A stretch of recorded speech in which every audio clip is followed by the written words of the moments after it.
The land of China was once shrouded in mystery to the rest of the ancient world. The Silk Road was a connection between the two realms that suggested China to be of immense wealth and power. Whilst these distant civilizations would see dramatic falls, China would continue to rise through countless dynasties and emperors for thousands of years, forming the global superpower we know today.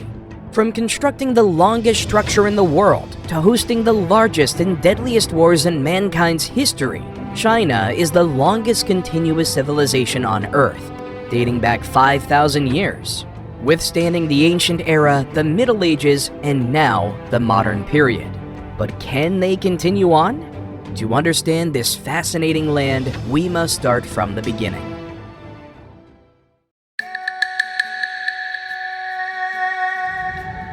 The majority of China's earliest settlements began along the basin of the Yellow River in the north and the Yangtze in the south. The people resided on floodplains and lived agricultural lifestyles, growing a plethora of millet and rice. The conditions were fair for farming, but a major issue plagued the newly blossoming communities. Flooding from the Yellow River constantly displaced or killed settlers, washing away their crops and lodgings in the process. The land was cruel and inhospitable, threatening their newfound way of life. That was until the legendary and likely mythological Yu the Engineer was tasked with controlling the flow of the rivers. Yu knew firsthand that the waterways had not been the settlers' biggest adversary for no reason. His father Gwyn had already spearheaded past efforts to control the rivers, and a decade of his life had been spent on building a series of dikes and dams which ultimately proved ineffective. No matter how large Gwyn and his men built their walls, the river would prevail time and time again. Unfazed by his father's failures, Yu was more than determined to carry out the monumental task. He recruited the help of one Hao Yi, another semi-mythical agricultural genius, who is credited with supposedly introducing millet to humanity. The pair discussed schematics together and eventually built a canal-based irrigation system, which removed most of the excess floodwater into the sea, while saving some to be reutilized for the growing of crops. Just like that, the system's debut had finally ended the era of flooding, and Yu the Engineer was named China's ruler on account of his great success.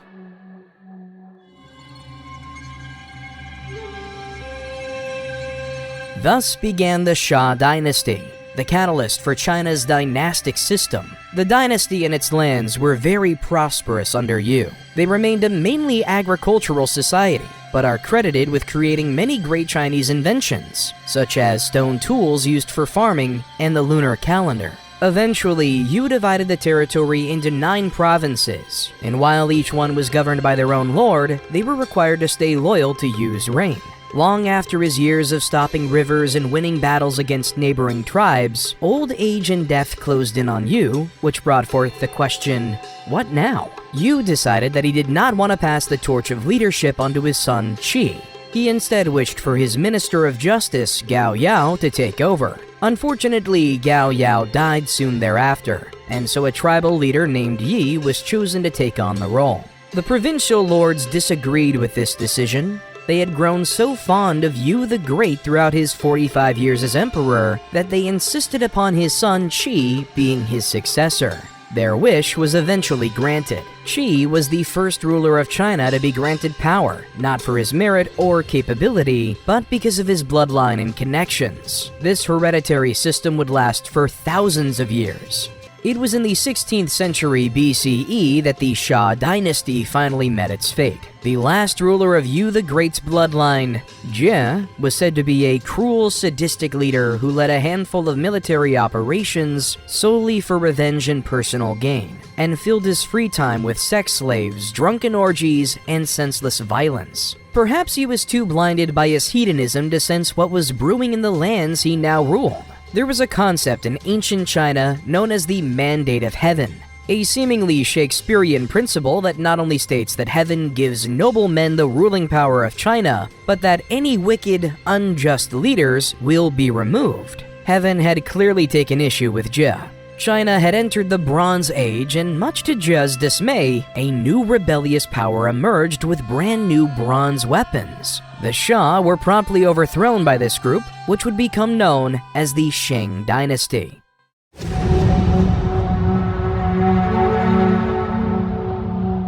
Not only did they emerge victorious against the corrupt King Jia and his men, but the Tang Dynasty to this day have something that the Xia lack: a written history. Oracle bone inscriptions were an ancient form of Chinese writing, usually engraved on animal bones or turtle shells. There are over 3,000 documented characters from the era of the Tang Dynasty, many of which are either still used or similar to modern Chinese characters. Considering the Tang Dynasty was in power about 3,600 years ago, we know an impressive amount about daily life and key traditions because of archaeological finds such as the oracle bones. The Tang Dynasty was quite mobile, and oftentimes traveled to various islands and shores on their conquests. Upon each return, they would bring back seashells which were used as currency within their society.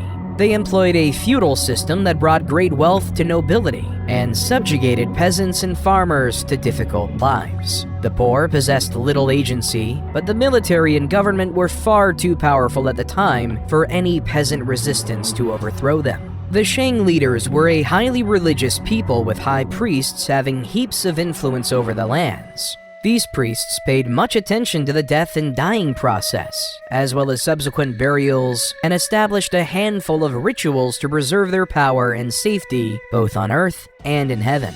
Common practices in the dynasty included sacrificing humans for good weather and fortune, as well as burying slaves alive with their masters to ensure their servitude in the afterlife. The Tang Dynasty possessed a mighty military and workforce, conquering region after region and building major walled cities across the land as they went. It was a restless time, with constant battles with various tribes, as well as internal struggles, forcing the Tang to move their capital city 5 times. But their skill in molding bronze weapons and chariot wheels allowed them to squash opposing forces and remain in power for around 600 years. In a life that eerily resembled that of Xia ruler Jia, the last Tang emperor Di Xin was overcome by temptations and began living a life of pure debauchery. He hosted massive orgies and inflicted cruel sadistic torture onto those who opposed him. A handful of Di Xin's family members were jailed for trying to intervene in his life of partying, and it is said that he had his own uncle's heart ripped out of his chest as punishment. It was in 1046 BCE when the Zhou of the Wei Valley, vassals of the Tang, challenged the dynasty's reign at the Battle of Muya. The impoverished Chinese population was strongly in support of the Zhou, and many slaves being forced to fight for the diminishing Tang Dynasty defected to fight for the Zhou. The members of the Tang army who remained loyal were eviscerated in a bloody battle that resulted in the deaths of around 50,000 Zhou soldiers and hundreds of thousands of the Tang army. After such a dismal effort, Di Xin fled to his palace, surrounded himself with his treasures, and set the building on fire, killing himself. With such a decisive victory, the Zhou believed they had inherited the mandate of heaven, which would now become a major principle of Chinese politics.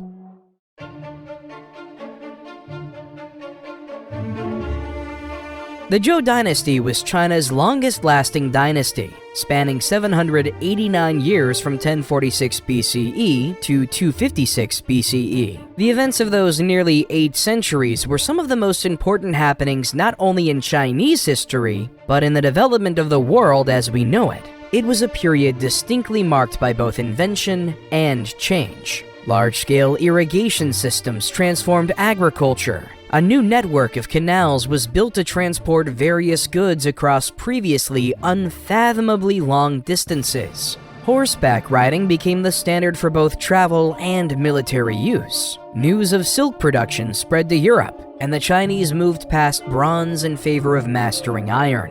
Perhaps the most significant of these newfound transitions was that of bronze to iron. Europe and the Middle East were hundreds of years behind the Zhou, who could now cast iron using heat-resistant clay in furnaces and molds. They used the liquefied metal to mass-produce weapons and farming tools, propelling both the military and general society forward at an unprecedented rate. With such a rapidly growing empire, however, instability is sure to rear its head. The Zhou dynasty can be split up into two distinct periods, the first of which is the Western Zhou. During this time, the newfound dynasty was operating under the feudal system, a pyramid-shaped power structure where the power and land are concentrated in the royal family and are distributed to local lords as is seen fit. While this was functional for the Zhou for about 2 centuries, their control and stability began to diminish as the feudal lords grew increasingly powerful and self-serving. They began to revolt and raided the capital of Haoxing, and in a move that echoed their previous rulers' constant capital movements, the Zhou fled to their new capital city, Luoyang. In everything but name and technicality, the vassal states had essentially taken control of the land and its governance. This transition marked the beginning of the Eastern Zhou period, now recognized as having begun in 771 BCE. This era yielded perhaps the most significant Chinese philosophies of all time in 3 schools of thought: Confucianism, legalism, and Taoism. Confucius, or Master Kong, was the most renowned ancient Chinese philosopher, and his school of thought aimed to create a society driven by respect, justice, and a widespread desire for peace. He was born as Kong Chu in the Zhou state of Lu. His father, Kong He, was a commandant of the Lu's garrison, but died when Confucius was only 3 years old, leaving his mother to raise the boy alone in poverty. He committed his life to education and studied classic Chinese works at a school for commoners. Now educated in literature, history, and music, he was married at 19 and raised a family. Confucius's mother passed away just a short 4 years later around the age of 40. Confucius is said to have mourned her death for 3 years. He worked in a variety of low-ranking government jobs, such as bookkeeping and tending to livestock, just to afford a dignified burial for his mother. As he grew older, Confucius had built a considerable reputation amongst the local ruling class. The state of Lu was ruled by 3 ducal families, who appointed Confucius as the minister of criminal matters. Confucius believed that there was a natural goodness to humanity, and so the core of his philosophy was to restore an ethically decrepit China's moral code through social relationships. After hearing of the wars, orgies, live burials, and disembowelment practiced by past rulers, one can understand why he had grown increasingly discontent with the decay of Chinese society. He created a hierarchy of being to restore order, and insisted upon each citizen understanding and adopting their respective role in this latter. This system is known as the 5 bonds, and describes the following relationships needed to achieve social harmony: ruler to subject, husband to wife, father to son, elder brother to younger brother, and friend to friend. Confucius stressed the importance of respecting one's elders and accepting their subjugation as a necessary step to maintaining a civil society. Family is at the basis of the 5 bonds, and its effects are still seen in modern-day China. The tradition of filial piety means that parents are indebted to their children in terms of offering care, safety, and education, and children are indebted to their parents in terms of offering services, respect, and maintaining the family's honor through their actions. A family is to uphold their morals as a unit, and the benevolent family unit will subsequently expand to a greater Chinese society, as China to Confucius was, in essence, one massive family. His system called for the government to serve and take care of its people as parents would their children. While Confucius called for social harmony through widespread benevolence, another school of thought was developing in China that directly opposed his teachings: legalism. Unlike Confucianism, legalism states that people are inherently bad and require law and punishment to be kept in order. It was developed from the teachings of Han Feizi, a Confucian reformer who believed that an ordered society is a strict society, and a good citizen is one who allows themselves to be controlled. It gained traction rivaling Confucianism throughout the Zhou dynasty. The third major philosophy of the Zhou was Taoism, which stressed the need for humanity to reach a natural harmony with the universe. Humans are supposed to follow the universe's will, and should avoid the tendency to go against its energy. The classic yin and yang symbol encapsulates the philosophy, as one must accept the natural balance and forces of the universe to achieve harmony. Unlike Confucianism and legalism, which called for different moral actions and behaviors from the Chinese population, Taoism embraced inaction and a philosophy that can aptly be summarized as going with the flow. These three philosophies are all incredibly prevalent throughout Chinese history and the contemporary state, and are the most important contribution of the Zhou dynasty's reign. Because of the prominence of philosophical development in this time, the era and its products are recognized as the 100 Years of Thought.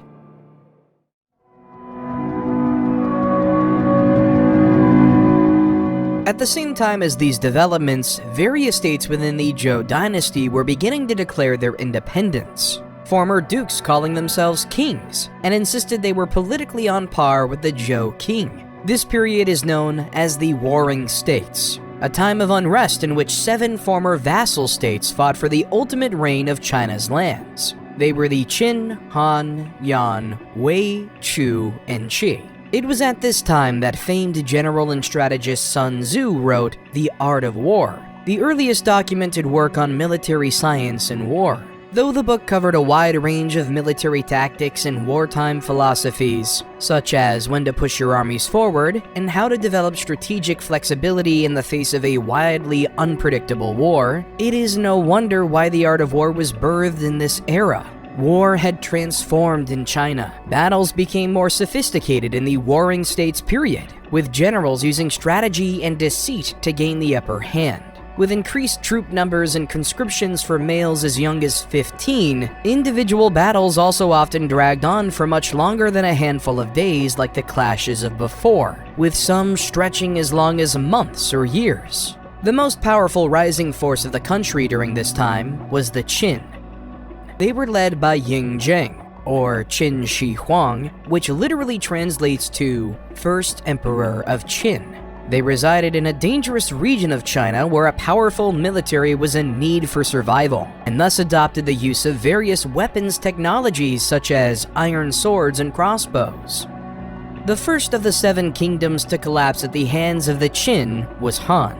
They were the weakest of the bunch, and their territory rested right in the center of ancient China, leaving them vulnerable to attacks from all sides. Though the alliances and mutual interests of before protected them in the past, the Warring States period brought forth an every-man-for-himself attitude.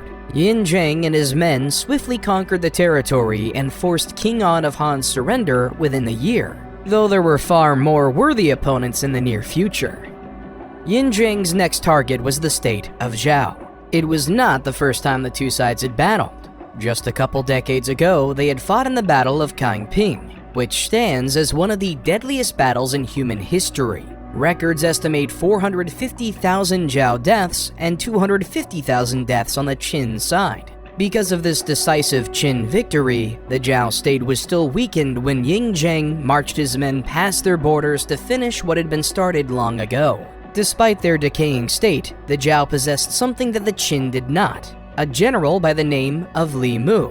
Li Mu had an impressive military reputation for his previous defeats of massive enemy armies and victories in numerous raids and battles. When it became clear that the Qin had their sights set on conquering the state of Zhao, his attention too shifted to the western borders to confront the newly ascended Yin Zheng. Any progress troops made were immediately trumped by Li Mu's tactics, and it became quite clear to Yin Zheng that so long as Li Mu was alive, little progress would be made. Failing on the battlefield, he targeted the general through tricky political means. He bribed figures of the Zhao courts and sent spies to create disorder within their governmental systems.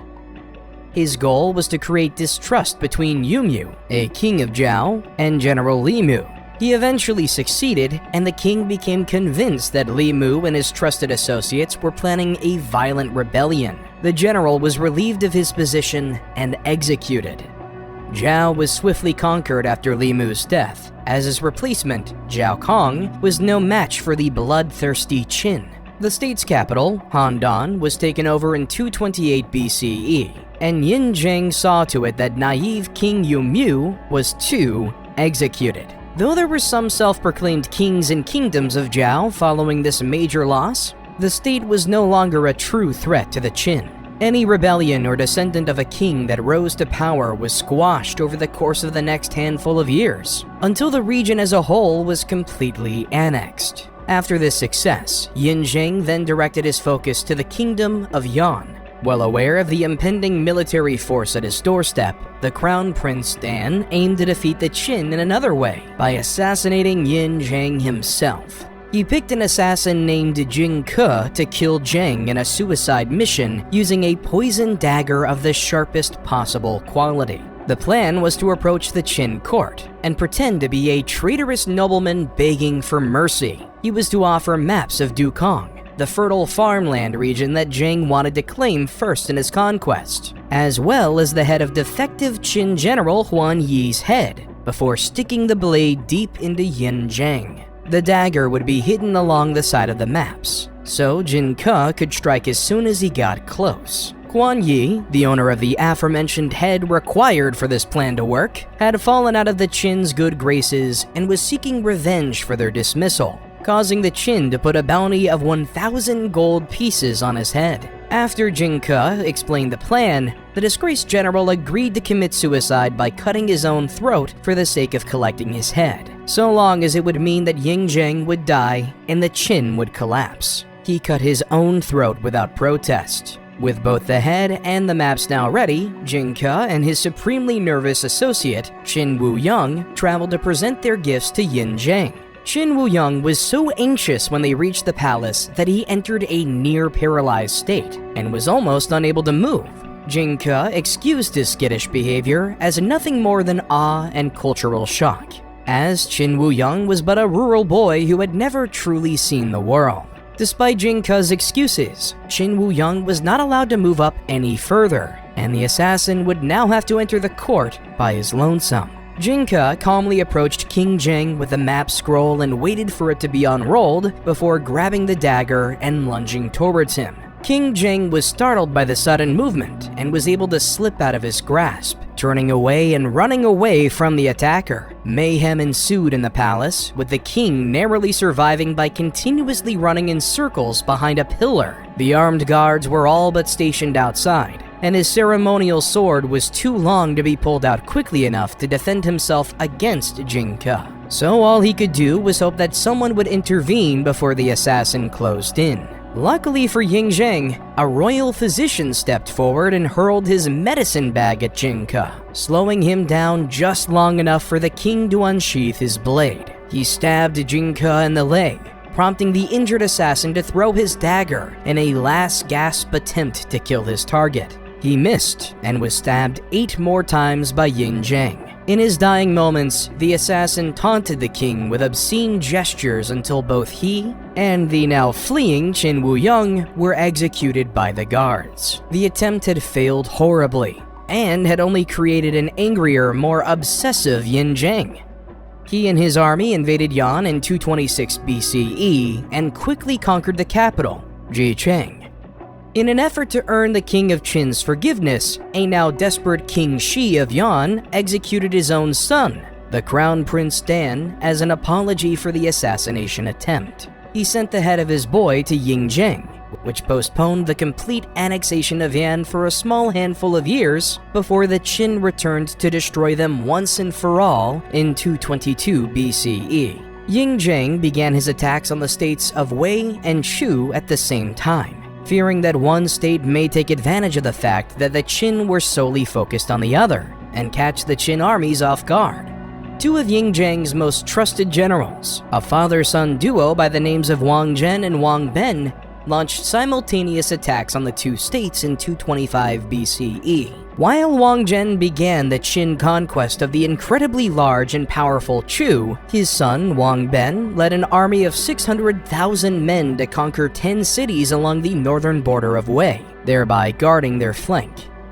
Wei crumbled fairly easily after Wang Ben cleverly redirected the waters of the Yellow River to flood the capital of Daliang. 100,000 people, many of which were civilians, were killed in the flooding. The king surrendered, allowing for all the Qin manpower to be focused on the powerful Chu. Their initial attacks on the Chu had not been particularly successful, with the Qin army being pushed back and repelled. Wang Zhen was brought out of retirement 2 years after the initial sieges with an army 3 times larger than before, and the capital city was taken. The king was captured and the state was annexed, leaving only one state to be captured, Qi. In 221 BCE, Ying Zheng's men faced very little pushback and conquered the kingdom within the same year. When the Qin arrived at the capital city, the king of Qi simply surrendered the land without a fight. The warring states had all been conquered, and thus began the Qin Dynasty, ruled under the iron fist of Ying Zheng.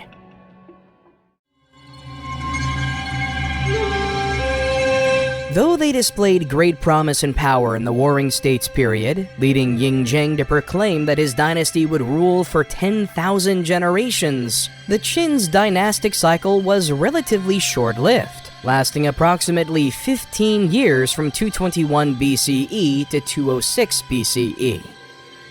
Despite this, their effects proved to be very important and durable across the following centuries. The name China comes from Qin. In contrast with the feudalist Zhou, whose decentralization ultimately led to the dynasty's downfall, the Qin enacted an intense centralization and subjugation of the state's citizens. Ying Zheng's main efforts included registering each citizen with the government, directing the flow of taxes to the state instead of feudal lords, and dividing the land into provinces, each one governed by an appointed official acting as an appendage of his ruling. He also aimed to standardize currencies, writing systems, and weights.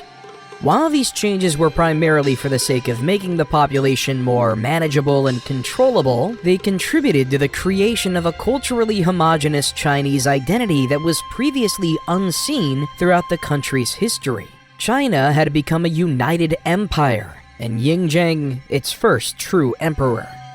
The Qin were notorious for their cruelty and harsh punishments. As legalists, they believed people were born evil, and that the only way to sustain a civilized society was to utilize ghastly criminal punishments and deter potentially disobedient citizens solely through fear. Ying Zheng needed everyone in China to understand that he, and he alone, ruled the land. Governmental workers and military personnel were also subjected to collective punishments to hold entire labor groups accountable for their work. If one man neglected his duties, it would come at the cost of the entire collective's well-being.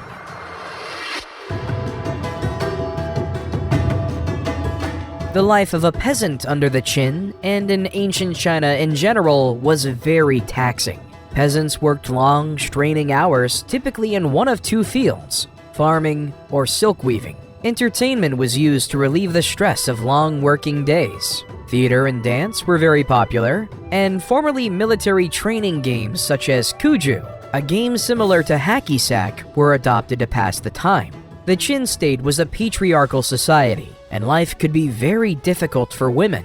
They primarily stayed home to tend to the children and look after the household, and had little to no say in marital issues, land acquisition or sales, or daily local proceedings. Peasants did not particularly like the emperor, detesting him for his cruel punishments and adoption of legalism. It was not just his own population that Ying Zheng had to fear. Nomadic tribes, particularly the Xiongnu, who are believed to be the predecessors to the Huns, continuously terrorized the northern Qin borders. Armed horsemen would launch fierce intrusions on China's outskirts, highlighting the Qin's need for strengthened borders. This led to the most significant construction effort of the Qin Dynasty, a Great Wall.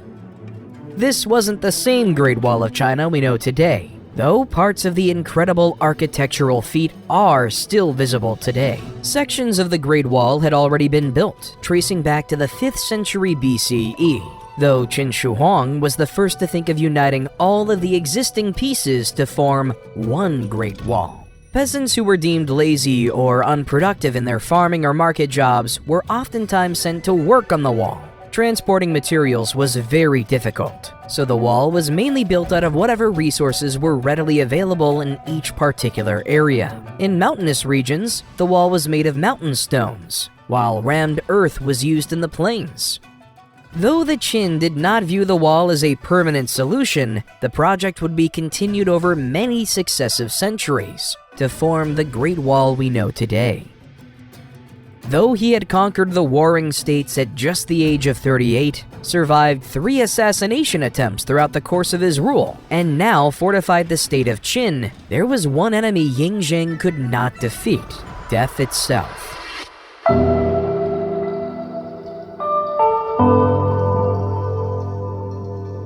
When Yingzheng reached middle age, he became obsessed with his own mortality and sought out various elixirs and potions to extend his life. He sent alchemists and explorers on quests around the Pacific to find the legendary island of Penglai, whose mountains supposedly held the elixir of immortality. Yingzheng was so desperate that he could not understand he was being conned, primarily by Shufu, the leader of these expeditions. On the first voyage, Shufu was sent with 3,000 virgin boys and girls and 60 boats, but of course returned empty-handed as the island was mythological. Possibly fearing the consequences of a failed mission, Shufu and the explorers that returned from the voyage claimed that their passage was obstructed by a giant sea creature. Shufu requested a troop of archers for their next effort to defeat the creature and move forward with their conquest. Yingzheng obliged and once again provided everything he requested,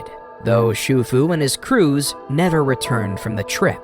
What exactly happened is still unknown today, though the most popular theory is that Shufu simply sailed to Japan and colonized it. Growing increasingly paranoid and desperate, Yingzheng began ingesting potions his own alchemists had created. It is at this time that a series of now famed book burnings and live burials took place, as Yingzheng had grown utterly mad. Wanting to erase all history and ideologies he saw as diminishing to his reign and the Qin Dynasty, Yingzheng had 460 Confucian scholars buried alive and destroyed many of their texts in mass book burnings, which were the first documented book burnings in human history. Soon thereafter, in an ironic twist, Yingzheng's quest for eternal life led to his death at the age of 49. The concoctions he was supplied with by his alchemist contained high levels of mercury, which killed the emperor by poisoning. Before the emperor's death, he had commanded the construction of a grand mausoleum to house his body. An underground necropolis flooded with artifacts, monuments, and thousands of clay warriors to follow Yingzheng into the afterlife was accidentally uncovered by a group of farmers in 1974 AD. The scale and detail of each soldier shocked archaeologists. No two warriors had the same facial features, and just like a real army, they were divided by military rank in battle formation. Each one was equipped with a real weapon that had never been used in battle. There are clear signs of mass production simply to arm the terracotta warriors with new, undamaged weapons. Yingzheng had clearly decided that if he could not conquer death, he would conquer the afterlife. There is still plenty of mystery regarding the terracotta warriors. We don't know who exactly built the Grand Mausoleum, or why there is no documented history of its construction. It is estimated that it took over 700,000 workers to build. Because of this enigma and the grand scale of the findings, Yingzheng's terracotta army is referred to as the 8th wonder of the world.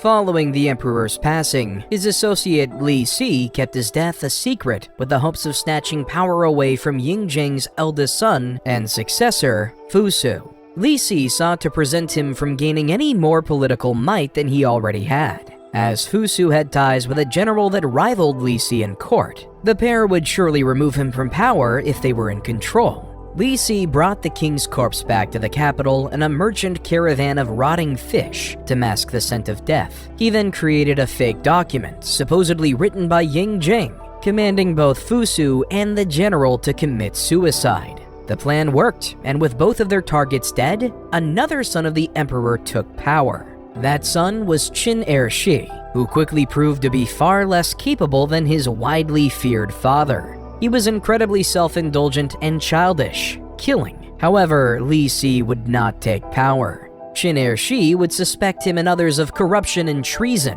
Li Si was sentenced to execution by death of 1,000 cuts. This method of execution involved the condemned person being subjected to a series of cuts or slices to various parts of their body. The intent was not to cause immediate death, but to prolong the suffering of the condemned. Additionally, to top it off, his entire family to the 3rd degree was executed. Quickly capitalizing on the weakened state, mass revolts began. Lu Bang, a peasant under the Qin Dynasty, spearheaded a major uprising and gained control of the land after a fierce clash known as the Battle of Gaisha, in which over 100,000 men were either killed or taken prisoner. Thus began the incredibly successful Han Dynasty.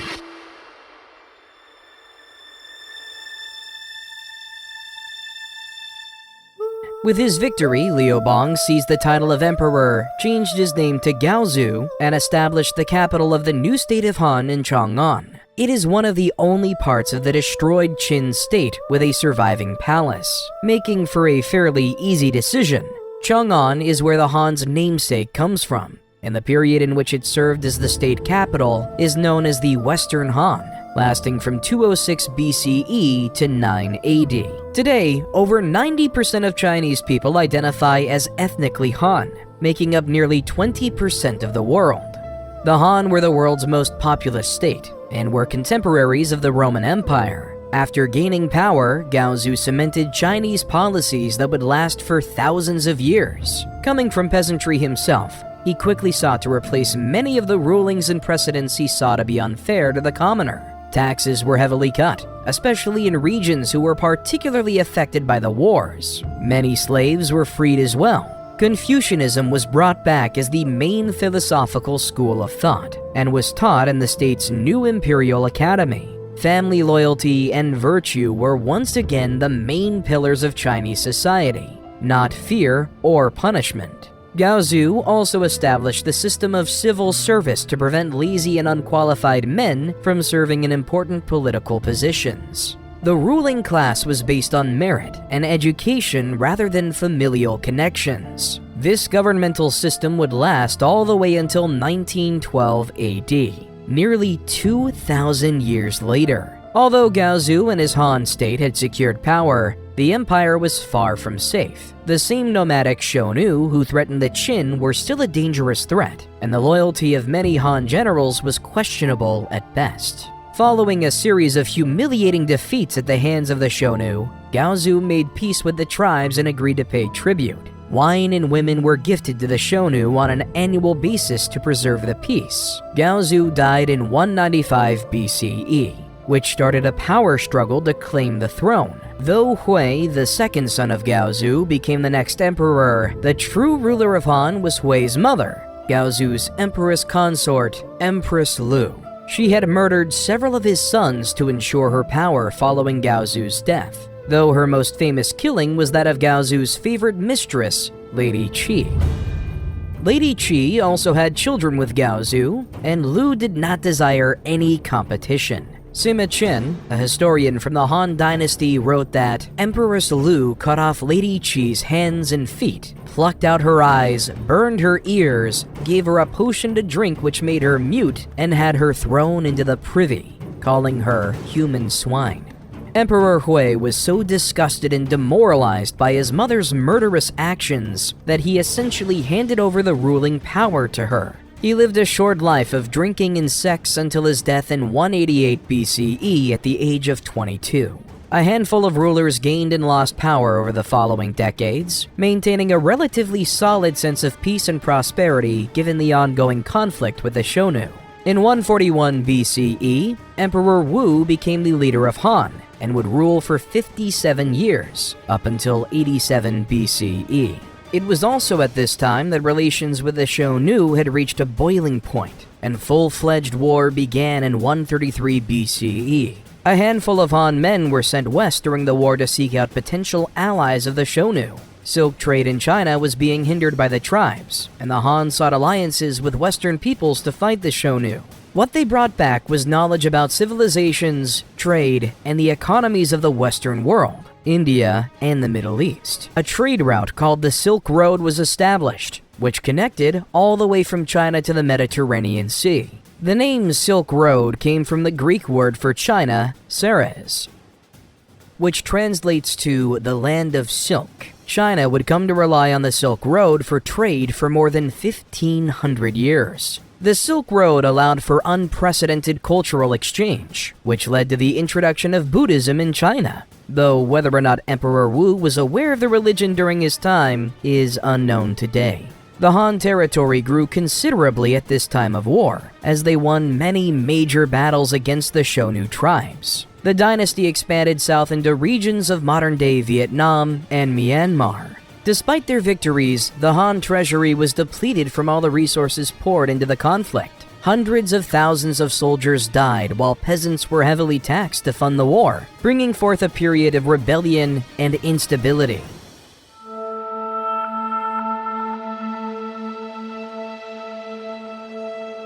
In the year 9 AD, a rising politician by the name of Wang Ming capitalized on the shaky state of Han and established the very short-lived Qin Dynasty. All of the empire's land was seized by Wang Ming and redistributed to the peasantry, which earned him the historical nickname of China's Socialist Emperor. Policies such as this were not received well by the wealthier citizens. The empire was left in shambles after a series of natural disasters and a famine, creating yet another period of instability and rebellion. Just like in the case of the preceding Western Han, the Qin dynasty also failed to extinguish the Xiongnu threat at the northern borders of China, leading to the treasury being depleted once again. The people of Qin had had enough. There were two major rebellion groups that gained prominence at this time: the Red Eyebrows and the Lulin. The name Red Eyebrows came to be as the rebels painted their eyebrows red to distinguish themselves from those who supported the government and ruling class. The imperial armies were defeated time and time again by the various rebel parties, and Wang Ming was killed in battle in 23 AD. Though the Red Eyebrows continuously defied odds and showed great promise, they collapsed after falling out of the public's favor because of their disorganization and lack of direction in restoring peace to China. They were viewed as a mob-like presence due to their brutal treatment of local populations and desecration of Han graves. The Red Eyebrows were trapped in a state of constant disarray and frequent deaths towards the tail end of their fighting years. The Red Eyebrows surrendered to Lu Shu, one of 11 self-proclaimed emperors at the time who had been involved with the contemporary Lulin rebellion against Wang Ming. Lu Shu, or Emperor Guangyu, was very benevolent and pardoned the Red Eyebrows before beginning his conquest of the entire empire. Over the course of a decade, he squashed all of the other self-proclaimed emperors until he alone claimed the throne.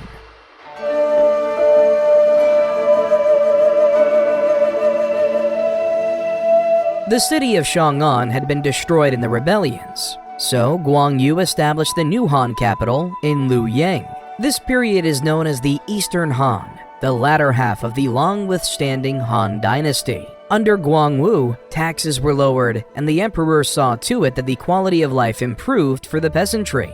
Over 100 academic institutes were established using government funds to ensure a well-educated future ruling class. Guangwu continued to promote Confucianism and set up a system in which local governors would nominate young men who properly embodied Confucian virtues for governmental roles. With an excellent basis set under the dynasty's first emperor, the Eastern Han entered a new golden age over the 1st and 2nd centuries. The economy was thriving, educational policies were as thorough as they'd ever been, and the military was incredibly powerful.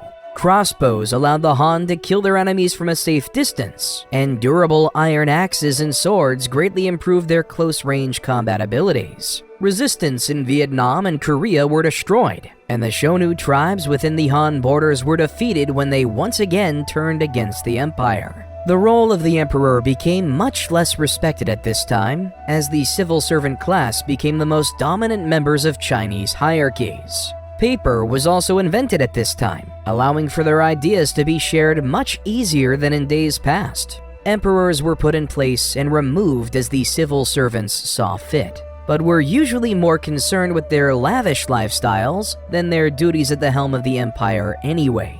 This absence of centralized leadership led to worse policies that raised taxes and allowed for another famine in China. And so, another powerful resistance group rose from the ashes, the Yellow Turban Rebellion. Led by Taoist Zheng Zhu, who claimed that the Han Dynasty was already on its last legs, the rebels began attacking government offices and pillaging villages in 184. Though they ultimately failed to bring down the Han, the empire was indeed on its way out. In order to defeat the Yellow Turbans, the bureaucracy's forced hand gave significant amounts of power back to the nobility, who split up as individual warlords, each with their own controlled regions.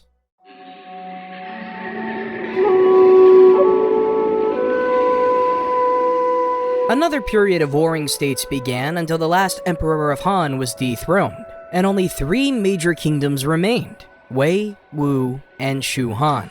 Shu Han, the least populated state, was the first to go. They surrendered to Wei after exhausting their powers fighting Wu. Despite their now massive chunk of territory, the Wei went next. They were taken over out of nowhere by a powerful clan called Jin, who then defeated Wu, the last of the 3 kingdoms, in 280. This meant that China was reunited and a new dynasty began. Emperor Wu of Jin was the first to rule the Jin Dynasty and built a legacy of indulgence, waste, and sexual prowess. He quickly became far more focused on feasting and having sex in his harems than fulfilling any of his political duties. In 281, 5,000 women were brought from the palace of conquered Wu Emperor Sun Hao to his own in Luoyang. With all the beautiful women now at his disposal, Emperor Wu was overwhelmed with a choice and had difficulty deciding whom he should have sex with. His famous solution to this problem was to ride around in a goat-drawn cart. Wherever the goat stopped, Wu would get out and have sex with whichever woman was there. Some of the women began leaving bamboo leaves and salt outside their bedrooms, hoping to lure the goats into stopping at their rooms.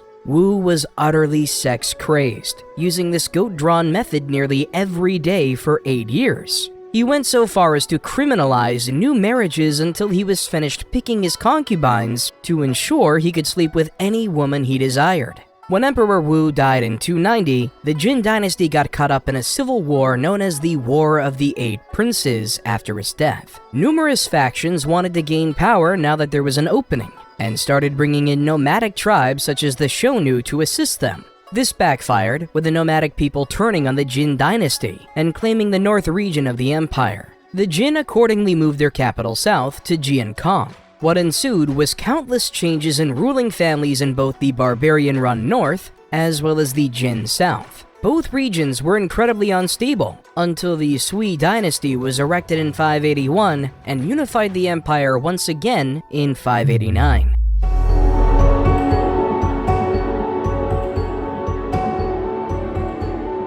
While the Sui Dynasty was very short-lived, they acted as a very important turning point in Chinese history. They reinstated the rule of China's ethnic Han and began efforts to culturally assimilate the barbarians that had migrated into China. Confucianism and Buddhism were heavily fostered at this time, as the Emperor Wen of Sui had been raised and taught by a Buddhist nun.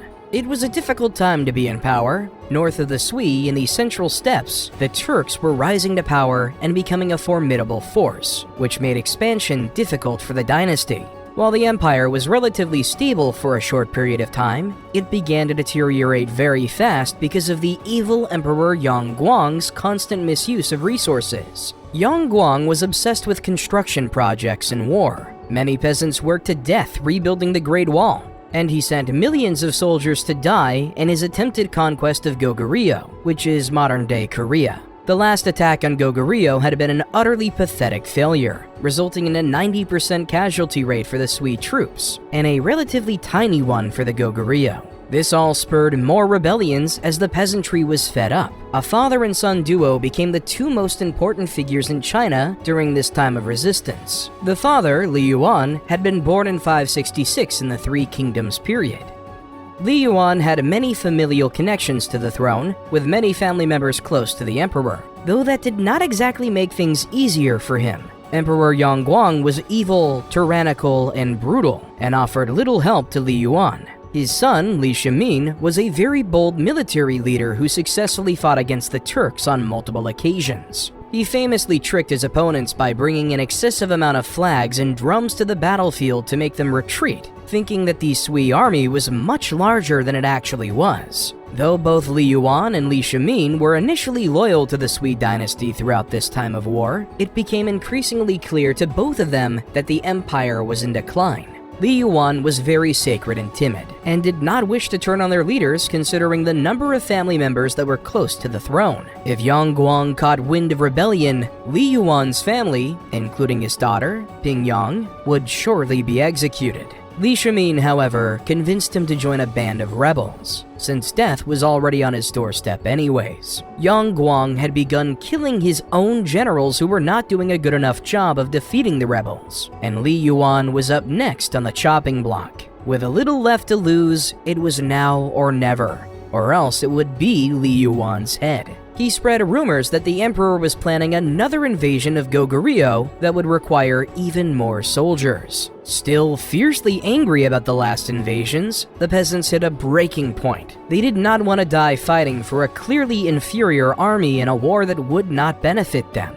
This allowed Li Yuan and Li Shimin to garner more support for their rebellion and recruit soldiers. After Li Yuan ensured the safety of his family members through replaying secret messages, encouraging them to get away from the capital, the campaign to take the capital of Chang'an began. There were many doubts about the future of the rebels, as there were many other rebel groups as well as the Turks in the north vying for power. Li Yuan was very weak-minded and afraid, though Li Shimin was successful once again in encouraging him to saddle up and fight the Turks and other rebel groups. The army grew significantly in size, and the Li family was reunited. Surprisingly, Ping Yang had formed a rebellion group of her own, which was 70,000 strong. The capital was taken in a major attack with all their forces, and Li Yuan snatched power away from Emperor Yang Guang's grandson. The emperor himself was many miles away at this time in eastern China, but could not escape his long overdue fate. His own officials murdered him, and the Sui dynasty was without a doubt over. While the Sui rule was indeed very brief, ending in 618, father and son Li Yuan and Li Shimin had set the stage for a new golden age of Chinese history.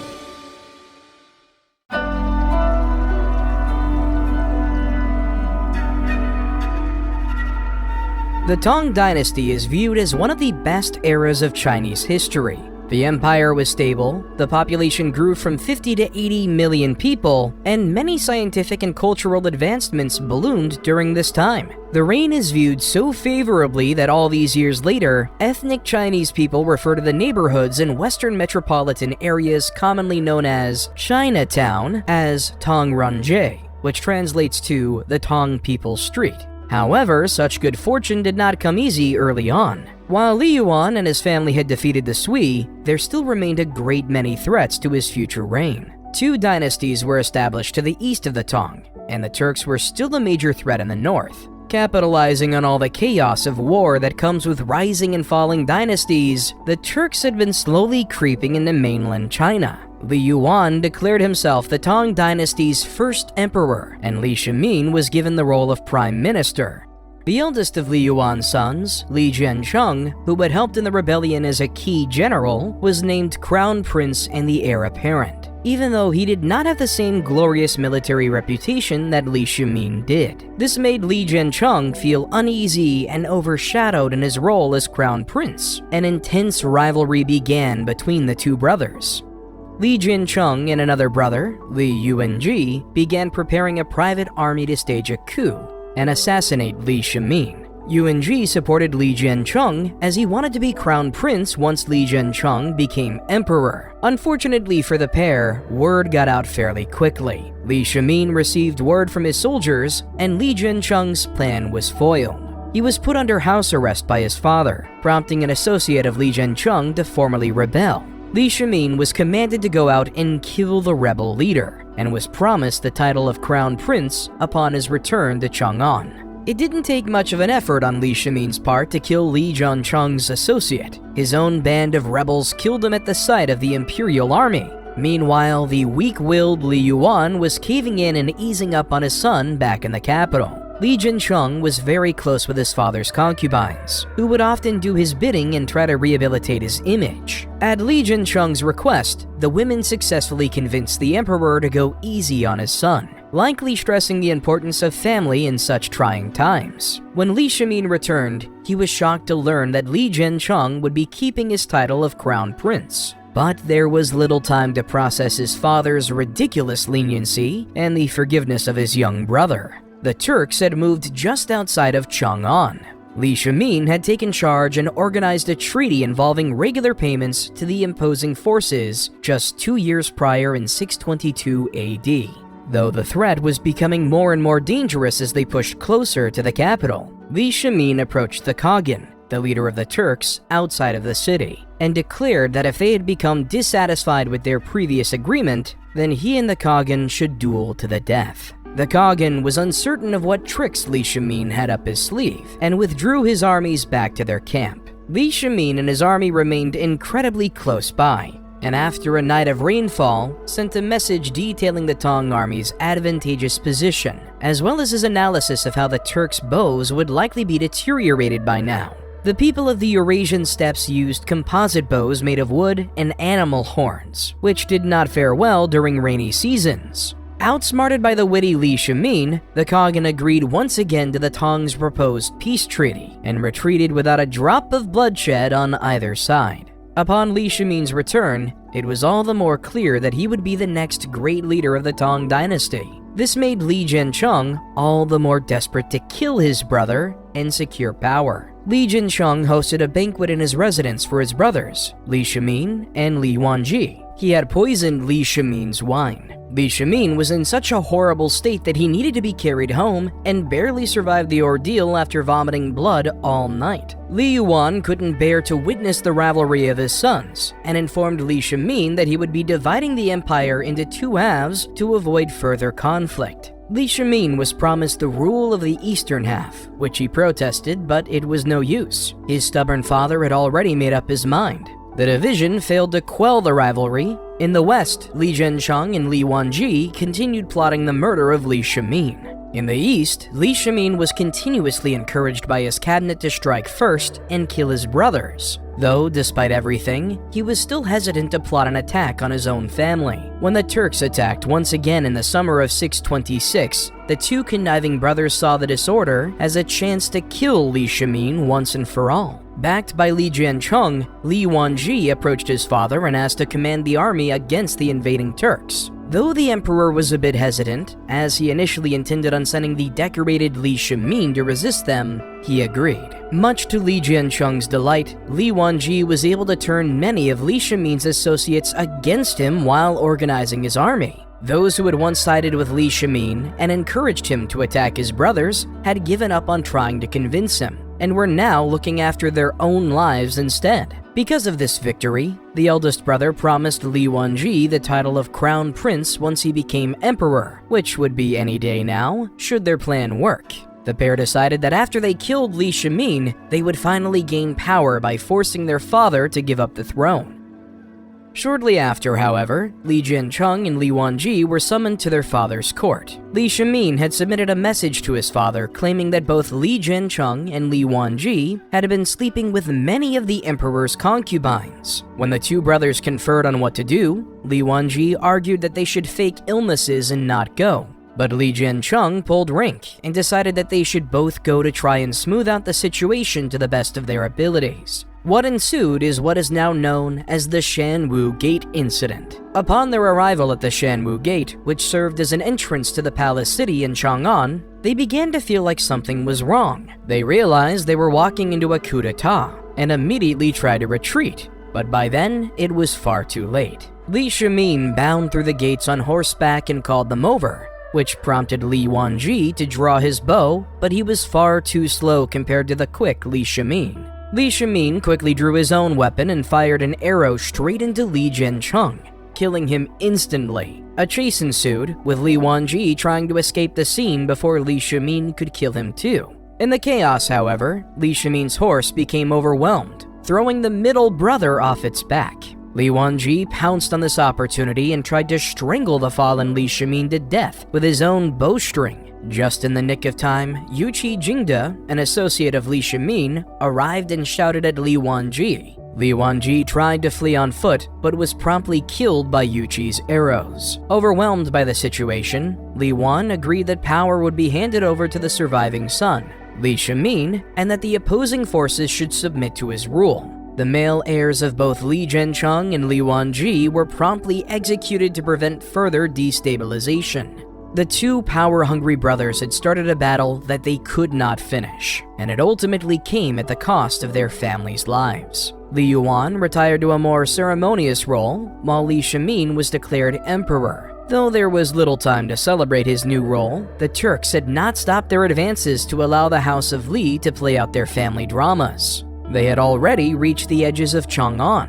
Li Shimin opted for a non-violent confrontation once again, as he thought that Khagan's selfish and cruel treatment of his inferiors would eventually break apart the Turkic Khaganate and provide an easier opportunity to attack sometime in the future. The Tang Dynasty was too vulnerable to face them head-on right now, so Li Shimin simply renegotiated their peace treaty and agreed to pay tribute for the time being. In the meantime, the new emperor focused on building a basis of trust and free speech within his cabinet. He picked members based on their talent and intellect, and even allowed those who had served as advisors to his treacherous brothers to join his ranks if he thought it was what was best for the empire. Li Shimin encouraged his officials to speak honestly and critique his rule, and so together they worked on improving the domestic conditions of the empire before launching any attack on the Turks. China entered a very prosperous age with Li Shimin, now known as Emperor Taizong of Tang, at the helm of the empire.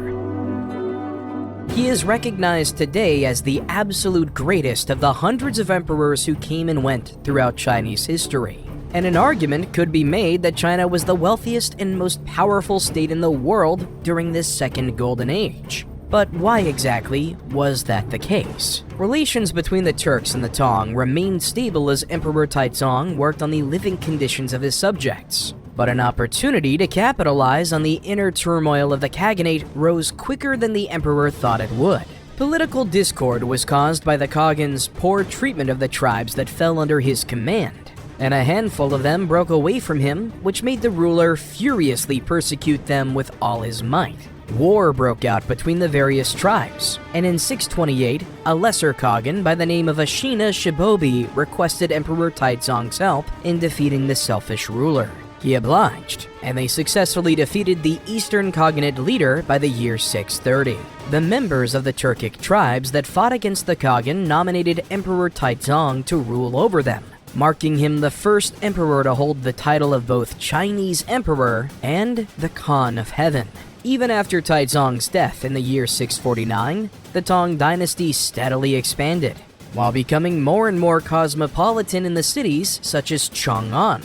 The capital was the world's most populated city at the time, with approximately 2 million inhabitants. Buddhism, Taoism, and Confucianism all flourished under Tang rule, with monasteries and temples popping up all around the major cities. Many famous paintings, poetry, and pottery were created as art, became more of a staple of Chinese culture. Military efforts were made back into Korea and Vietnam, and the empire took control of many Western lands as well, which connected them more strongly to other major civilizations in the Mediterranean and the Middle East. They quickly swelled and became the most powerful state in Southeast Asia as a whole, precisely because of the emphasis on improving the domestic state as opposed to spending all of the empire's resources. When an empire is stable within, it is far easier to expand outward. The Golden Age reached its peak early into the later Emperor Xuanzang's reign, which began in 712, though the latter half of his time in power saw the decline of the Tang. In 736, historian, musician, and politician Li Linfu was named the Tang chief minister, and began increasing his power as Emperor Xuanzang became less and less interested in fulfilling his role as emperor. Li Linfu had many of his court enemies executed, and began introducing a series of policies that were very damaging to the empire.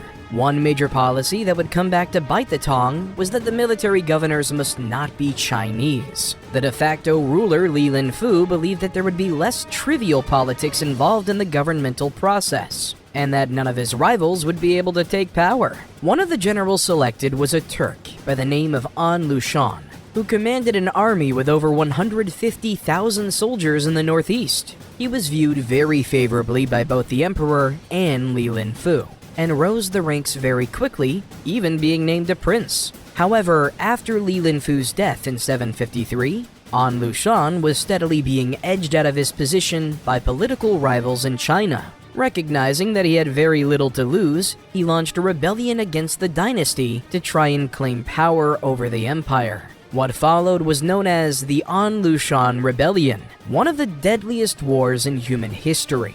In 755, An Lushan attacked the eastern capital of Luoyang and declared himself to be the emperor of the new Yan Dynasty after his victory. He then set his sights on the capture of the Tang Dynasty's western capital of Chang'an. Despite their initial successes and rapidly growing army, An Lushan's next major battle, the Siege of Yongchu, was a definitive victory for the Tang. The Yanqi was very militarily important and was a big stepping stone for An Lushan's push further south into China. The Tang recognized this, and 2,000 men were sent to besiege it and killed 20,000 Yan troops in the process. The Yan men were now unable to advance because of the Tang troops' defensive positions along the Tang Pass. But the tides turned due to inner turmoil with the Tang Dynasty, as well as completely inept military judgment. Orders were made for the Tang to attack An Lushan's Yan army on open ground, and they suffered a very bitter defeat. The path to the capital of Chang'an was now clear for the Yan. Catching wind of the impending threat, Emperor Xuanzong decided to flee the capital and attempt to regroup in the province of Sichuan.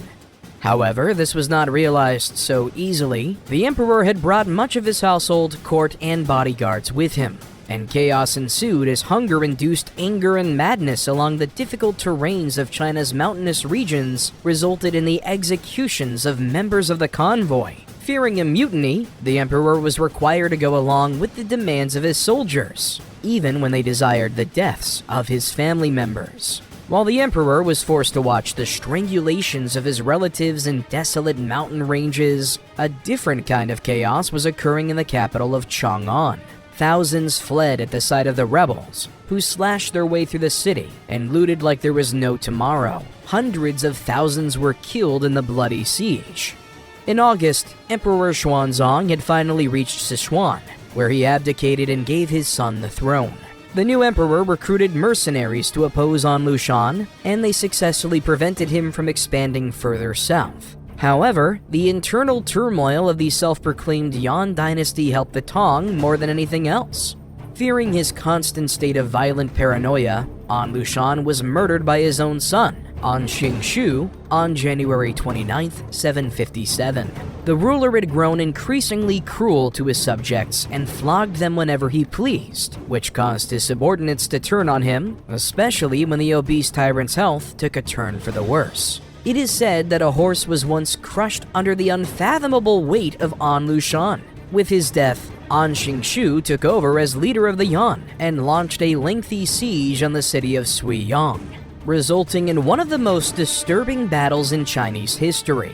It could be said that both sides lost. On the Tang side, mass cannibalism ensued as the inhabitants of the besieged city resorted to eating the elderly, women, and children after running out of provisions. There remained only 400 Tang defenders of the city, less than 1% of its initial population. While the Yan did indeed eventually capture the city after approximately 8 months of battle, they had suffered over 100,000 casualties and wasted plenty of time and resources. The Tang were able to reclaim the capitals of Chang'an and Luoyang because of this disarray, and the Yan Dynasty began to burst at the seams because of political turmoil. The rebellion was put down in 763, and the Tang emerged victorious. However, the imperial government was far weaker than they had been before this mess had begun, and the golden age of the Tang was undeniably over. 20% of the empire's population had died as a result of the An Lushan rebellion, and the Tang never fully recovered from its effects. Over the course of the 9th century, the struggling dynasty lost much of its northern and western territory to Turks, and the Tibetan Empire, who took advantage of their vulnerable state. The Tang were ruled by a line of poor emperors during this time. Massive groups of bandits became increasingly common, ransacking cities and smuggling illicit goods across the empire, until full-scale rebellions reared their heads once again. In 875, a disgruntled former salt smuggler named Huang Chao started a peasant rebellion with tens of thousands of soldiers and citizens. His forces steadily pushed into the south of China, massacring thousands of people along the way, particularly merchants, who they saw as sympathetic to the Tang reign. By 881, the capital of Chang'an had been captured, and Huang Chao declared himself emperor of the Tang Dynasty. Angry with the selfish and inept rich and ruling class of China, many of his reforms were focused on confiscating their wealth. But it did not take long for Huang Chao to prove that he was no better at running an empire. Unfortunately for the self-proclaimed empire, he was unable to arrange a food supply to the conquered capital. The Tang Dynasty struck back with a series of counterattacks under the command of General Zhu Wen. Zhu Wen had been a general in none other than Huang Chao's rebellion, but defected to the Tang Dynasty in 882. With the help of Zhu Wen's strong leadership, the government utilized alliances with a group of Turkish tribes to drive Huang Chao and his de facto dynasty out of the capital. Huang Chao was killed in 884, and his legacy today is one of controversy. Some see him as a violent traitor who committed many atrocities during his military campaign, though others see him as a hero of the peasant rebellion, who was committed to ridding China of corruption and wealth hoarding. Whatever the true nature of Huang Chao may have been, the damage he inflicted on the already weakened Tang Empire was certainly irreparable. The central government had lost much of its power, and no longer had a solidified army.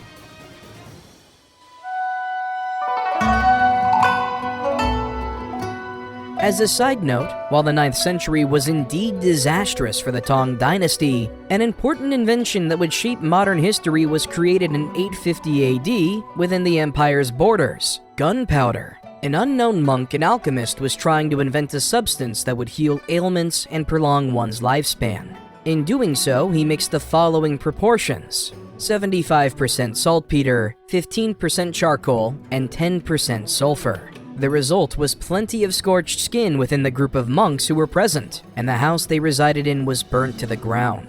Gunpowder is considered one of the 4 great inventions of China, alongside papermaking, printing, and the compass. Although the invention would be utilized more efficiently in coming years, particularly with the rise of the Song Dynasty in the 10th century, history shows that it was Chinese monks under the Tang who discovered the substance, no matter what other dynasties or Western empires may claim.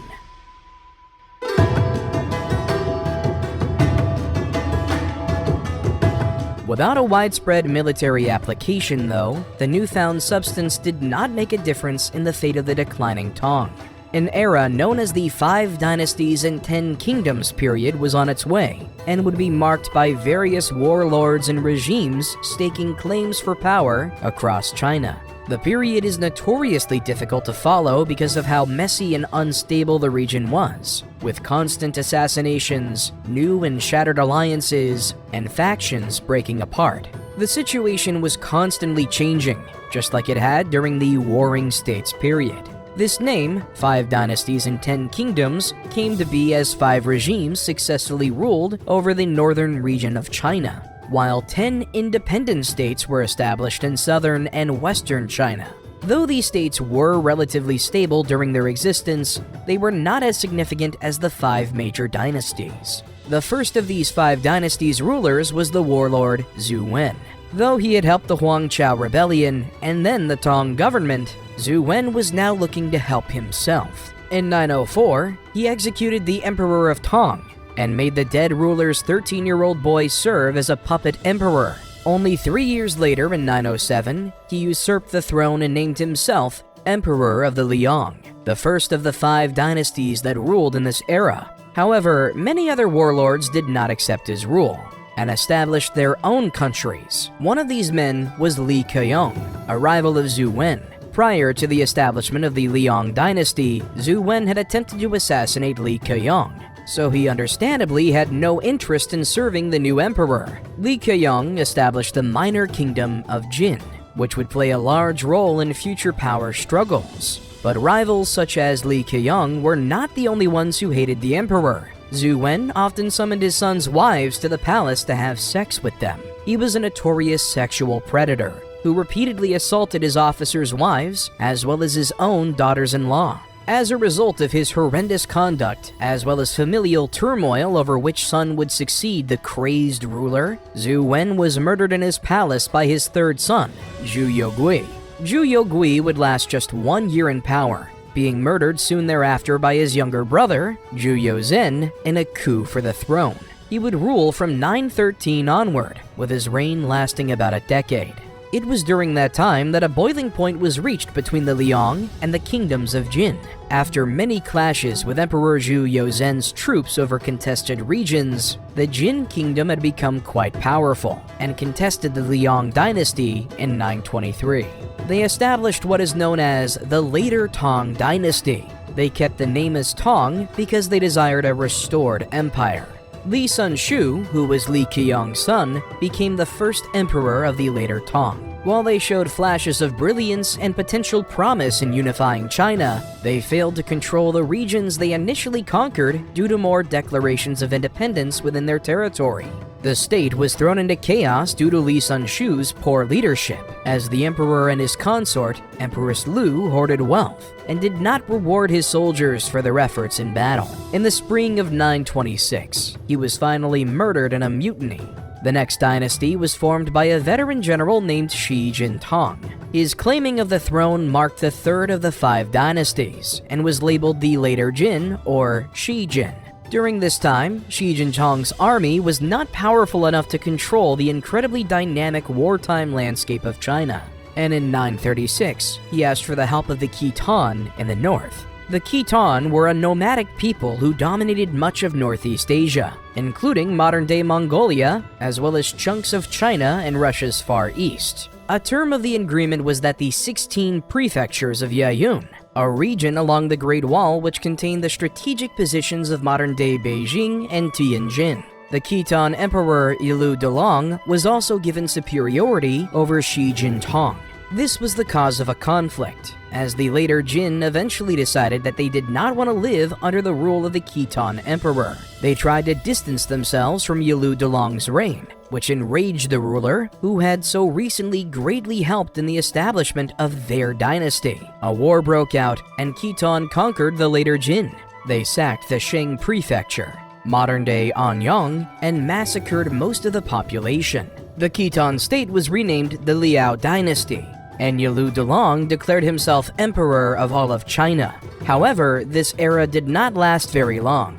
The ruler was universally hated by the Chinese, and after constant pushback, he died while journeying in an attempt to return north. Shortly after this, rebel Liu Zhuoyan seized power and named himself emperor of the later Han Dynasty. Though he died after just 1 year in power, he was succeeded by his son Liu Qiangyou, who took the throne at just 17 years of age, though a minister by the name of Guo Wei usurped the inept young leader after just 3 years as emperor.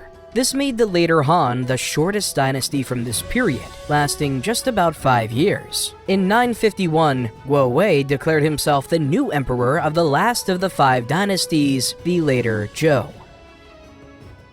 The state served as a vassal state to the Khitan in the north, and lasted until 1960 when a new force emerged to unify China, the Song Dynasty.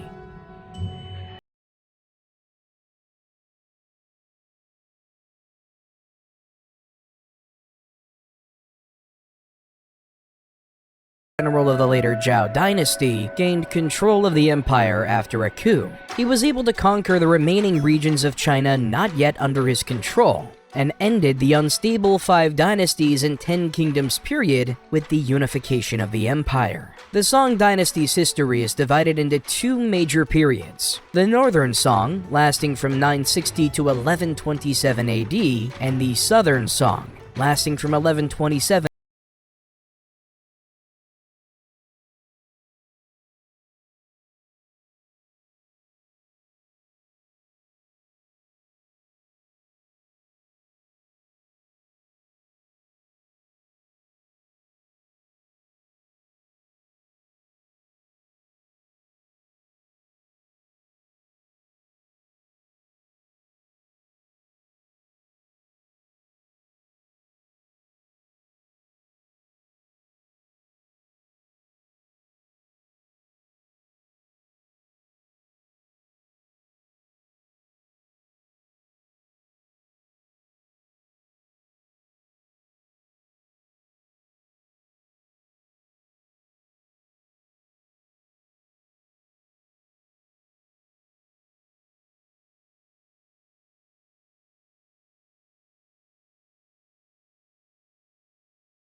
Genghis, originally named Temujin, had been born in Mongolia in 1162 AD as a member of the Bjorjigin tribe and was a descendant of a former leader. It is said that Genghis was born grasping a blood clot in his fist, a sign in Mongol folklore that he was destined to lead. Life in Genghis's region was not easy by any means, with constant warring between tribes and difficult environments earning it the title of the Barbarian Wilderness in China.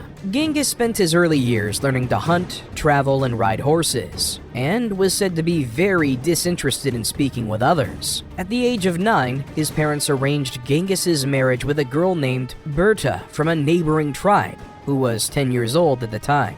Such was commonplace with the Mongols, with camps often containing junior wives, concubines, and children.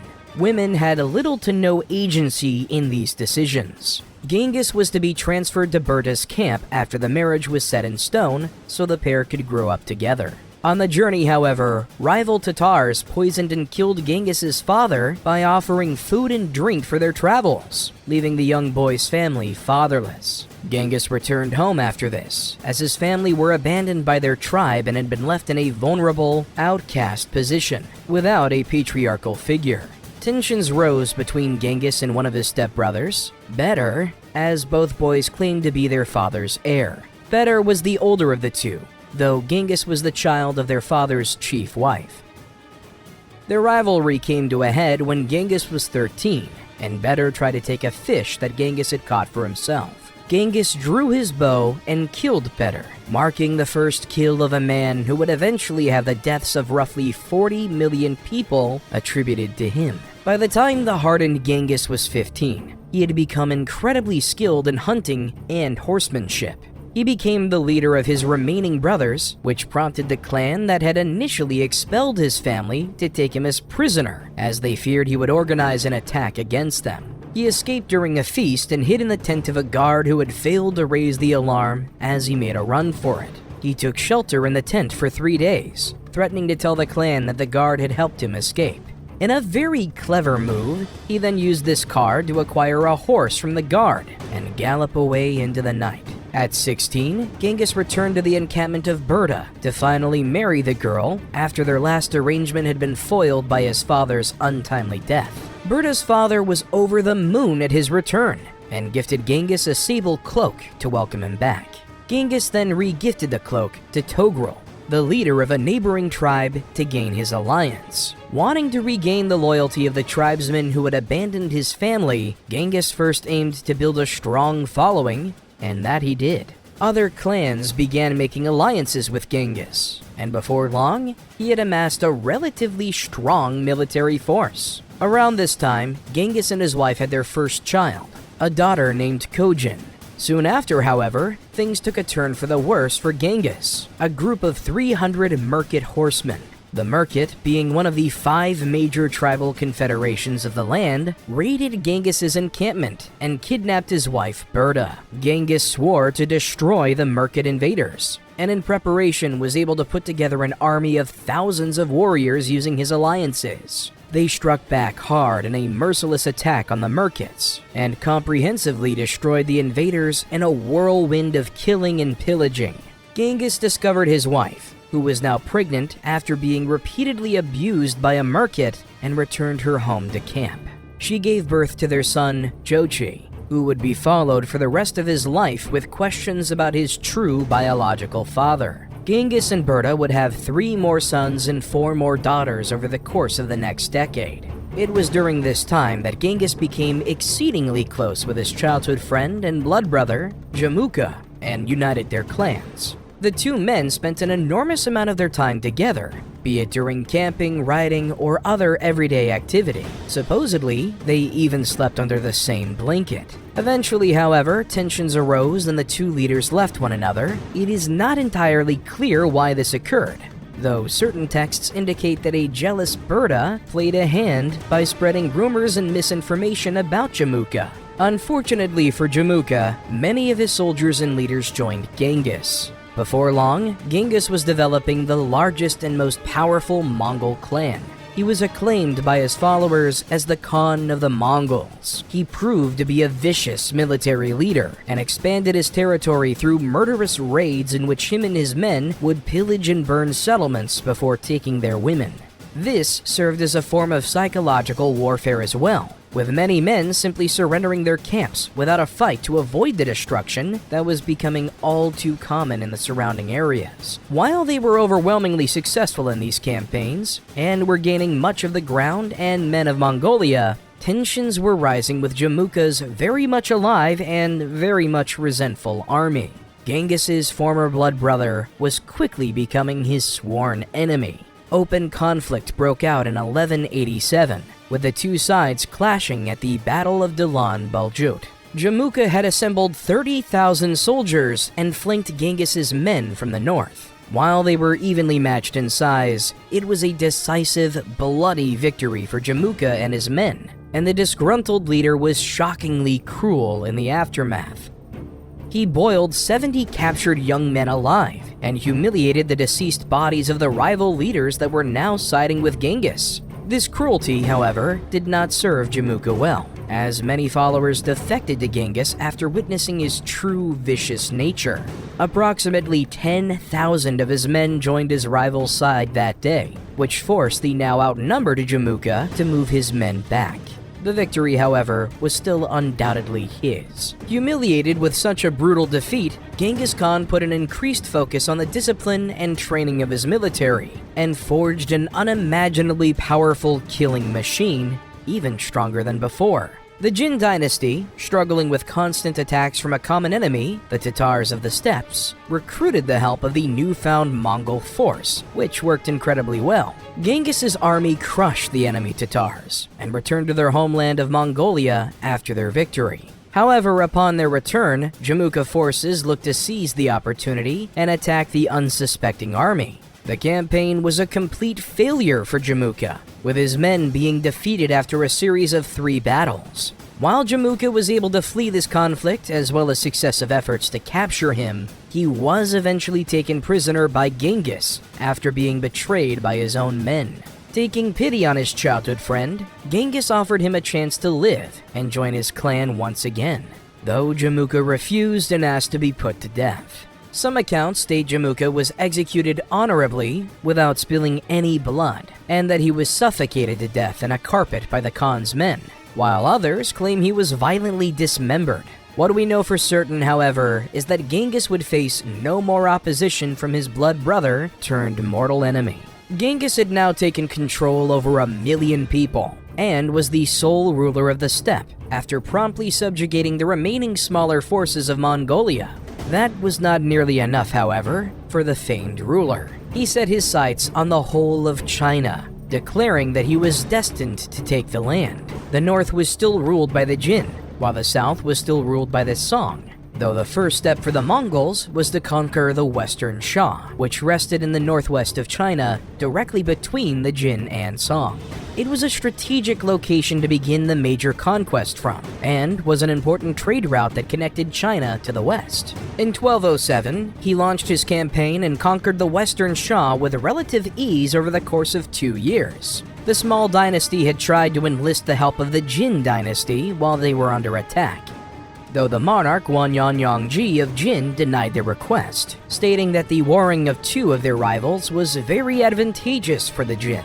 With yet another major victory, Genghis was now able to fully focus on the Jin Dynasty. He attempted to send peace envoys over the wall to Jin, though the rightfully suspicious empire swiftly executed the assigned men. In 1211, an enraged Genghis and his cavalrymen were able to breach the Great Wall of China and decimated the greatly outmatched encampments. A great number of towns were lost, and many Jin soldiers defected to Genghis's army after witnessing his usual ruthlessness. By 1213, the Mongols had reached the capital of Zhongdu, which is modern-day Beijing, and utilized catapults and siege towers to take the city after a year of battle.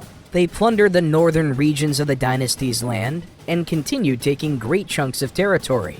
However, in 1227, Genghis Khan died after struggling with the fever for a little over a week. The legacy Genghis Khan left on Earth is impossible to forget, Since his wartime tactics typically employed slaughtering every last person in a civilian population, it is estimated that he and his armies killed as many as 40 million people, more than Hitler and Stalin combined. At his time of death, he had fornicated with so many women along his campaigns that he fathered hundreds of children, with some estimates showing potentially 1 to 2,000. Today, 1 in 200 men are direct descendants of the terrifying, sex-crazed leader. The Mongols, however, did not slip out of power once their fierce leader died. Genghis was succeeded by his third son, Ogedei Khan, and they kept pushing forward. In the 1230s, the Southern Song joined forces with the Mongols to defeat the common enemy of the Jin Dynasty, not realizing that this move would eventually lead to their own collapse. The Jin collapsed in 1234, and so began the Mongols' next campaign against the Southern Song. The invasion of the Song is split up into 2 stages. The first stage lasted from 1235 to 1248 AD, though it was not as severe as one might expect, with the Mongols only gaining relatively small northern pieces of Song territory. It ended in something of a stalemate, with a ceasefire briefly halting the invasion. The second stage began in 1251 with the Khan election of Mongke, a grandson of Genghis's. He adopted a much more intense approach to the conquest of the Southern Song, and gained significant ground not only in China, but in Iraq and Syria as well. This stage lasted until 1259, and though they hadn't destroyed the Southern Song Empire quite yet, the tides turned when Mongke appointed his brother, Kublai Khan. Recognizing geographic advantages that the Southern Song held, Kublai Khan employed a series of innovative military strategies to adapt to southern China's difficult terrains. A significant achievement of the leader, who would become Khan in 1264 after a power struggle, was the development of a powerful navy force that allowed the Mongols unprecedented navigation of China's many waterways. With the mix of both new and classic, proven siege techniques established by his lineage, the Mongols were able to subdue the Southern Song Dynasty in 1279.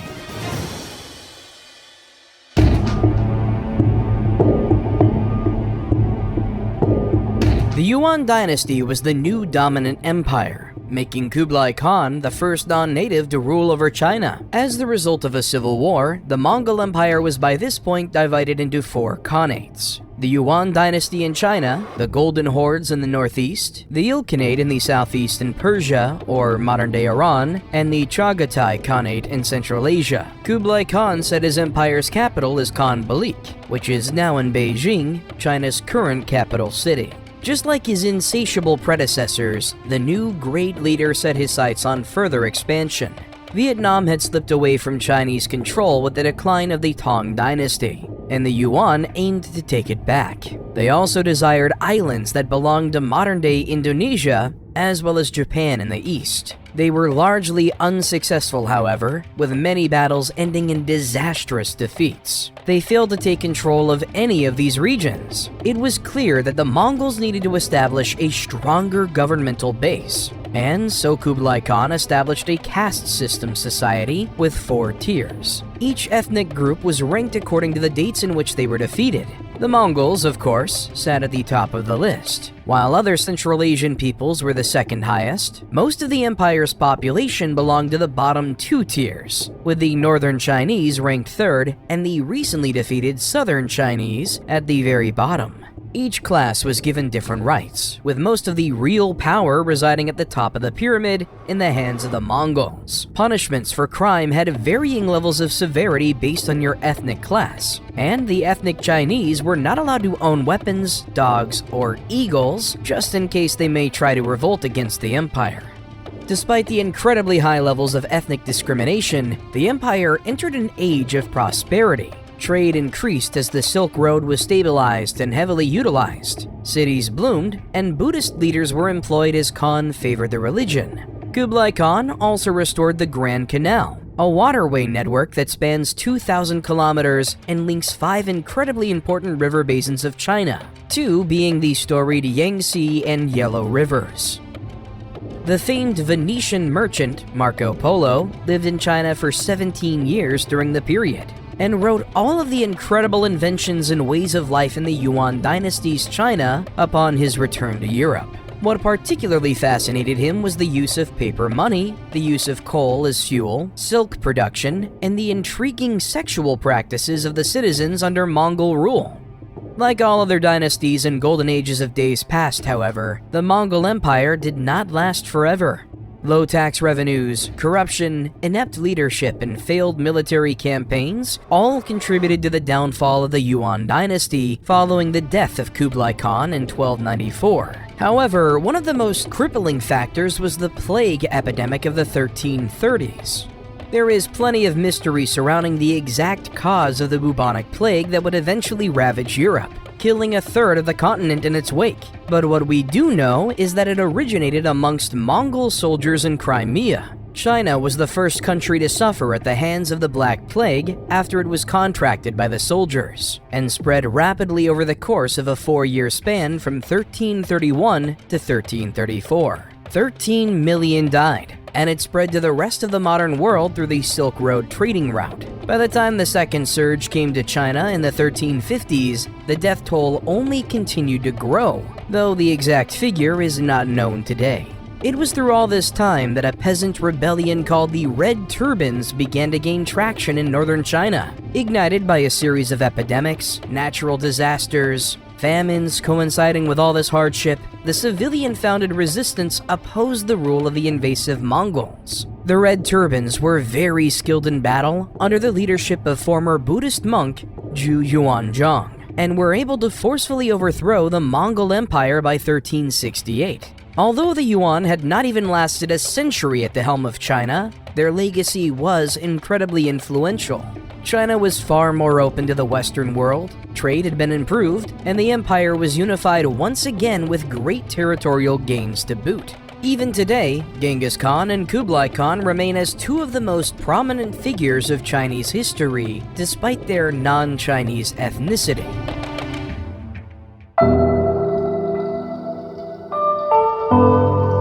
After the fleeing of the final Yuan emperor in 1368 AD, rebel leader Zhu Guangzhang proclaimed himself emperor of the Ming Dynasty, which would last until 1644 AD. Ming would become one of the most powerful empires in the world, as Zhu Guangzhang, widely known as the Hongwu Emperor, consolidated his power and amassed a standing army of over 1 million men, a military much larger than any European contemporaries were boasting. When the new emperor came into power, he declared Nanjing the capital city, and a heavy emphasis was placed on the revival of traditional Han culture. Neo-Confucianism returned as the prominent school of thought, and the arts blossomed in this newfound time of prosperity for the ethnic Chinese. One of the most famous historical novels of all time, Romance of the Three Kingdoms, which focused on the unstable later years of the Han Dynasty, was written during this time. The Confucian civil service exams were brought back to ensure politicians earned their roles with merit and knowledge, and Mongol-related names and garments were banned across the empire. Public service projects flourished at this time as well. A former peasant who himself suffered through intense famines and natural disasters, the Hongwu Emperor established vast irrigation systems and dikes with the aim of helping to improve the lives and crop yields of farmers. As a result, the economy boomed, trade routes were restored and expanded further, and the population grew massively. Under Hongwu's command that 10% of military personnel should be gunners, the Ming Dynasty heavily embraced the use of gunpowder and developed firearm prototypes and cannon batteries. This improvement allowed them to repel various invading forces, such as the Mongol tribes in the north, and maintain their status as one of the world's most powerful forces. It truly was a time of great innovation and transformation under the emperor's rule. Though there was a dark side to the Hongwu Emperor, he was incredibly paranoid about losing his grip on power, and enacted a strict legal code that introduced all kinds of brutal executions to Chinese law. These included Ling Qi, or the death by 1,000 cuts, where pieces of the body are slowly and gradually removed by a small knife, as well as flaying, where the skin is continuously removed in a torturous fashion. Massacres were carried out on those who opposed the emperor to ensure no rebellions or coups could form. Fearing not just insurrections from within, but the Mongols in the north as well, Hongwu desired stronger borders to protect the empire. This important sentiment would be passed on for generations. Under the Ming, particularly during the reign of the Hongzhi Emperor who ruled from 1487 to 1505 AD, plenty of resources went towards building and maintaining the Great Wall. The construction under the Ming forms the most visible contemporary sections of the Great Wall today. The desire for strengthened borders was not the only trait passed on by the empire's first ruler, however. Throughout the generations of Ming rulers were similarly power-hungry and cruel. The last emperor of the dynasty, Chongzhen, assumed the throne at just 16, after his illiterate and possibly disabled brother, the Tianqi emperor, died in 1627. By the time he had taken office, the army was in a miserable state of disarray. The economy was in the gutter because of corruption, greed, and the self-preservation of emperors' powers, instead of a focus on building a greater nation. Enemies at every turn were destroying the empire, and new rebellions aimed to overthrow the Ming in a series of resistances aptly named the Late Ming Peasant Rebellions. The Ming Dynasty had lost the mandate of heaven. This era culminated in 1644 AD, when the warlord Li Zicheng and his men marched on Beijing, prompting the Ming emperor to hang himself. Zicheng immediately named himself emperor, claiming that he had the mandate of heaven.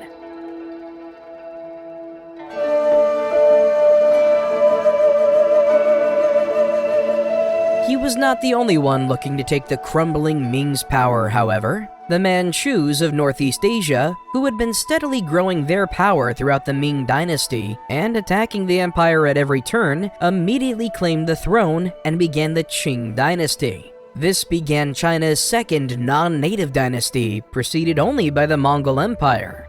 Under the reign of the Shunzhi Emperor, all Chinese men were forced to adopt the Manchu queue hairstyle, where hair on the top of the scalp is grown long and braided, while the rest of the head is shaved bald. Cutting your hair differently was seen as a sign of rebellion, and the haircut would go on to become a cultural symbol of the Qing Dynasty. It also ensured at this time that over half of all high-ranking government officials must be Manchu to preserve their people's power in the empire.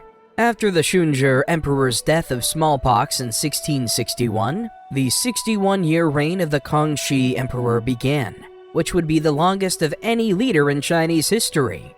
Despite his leanings towards Neo-Confucianism, the emperor embraced multiculturalism and the presence of various religious identities in China. He went so far as to allow Jesuit missionaries to spread their beliefs across the nation, propagating the spread of Roman Catholicism in China.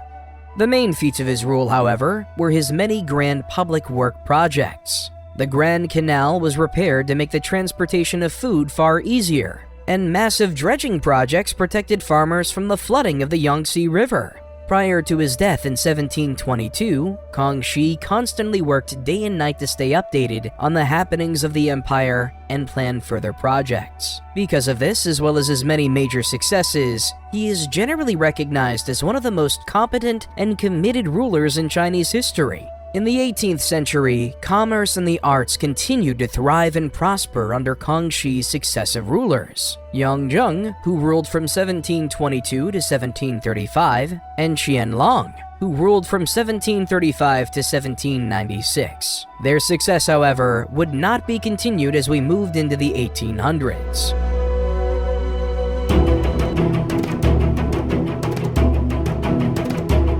The 19th century was truly an age of adventure for the merchants and travelers of the West. Financially burdened by their colonial failures in the Americas, Great Britain began searching for other avenues of resource extraction and financial gain. This led to an increased interest in China, who were now well known for their products such as silk, tea, and porcelain.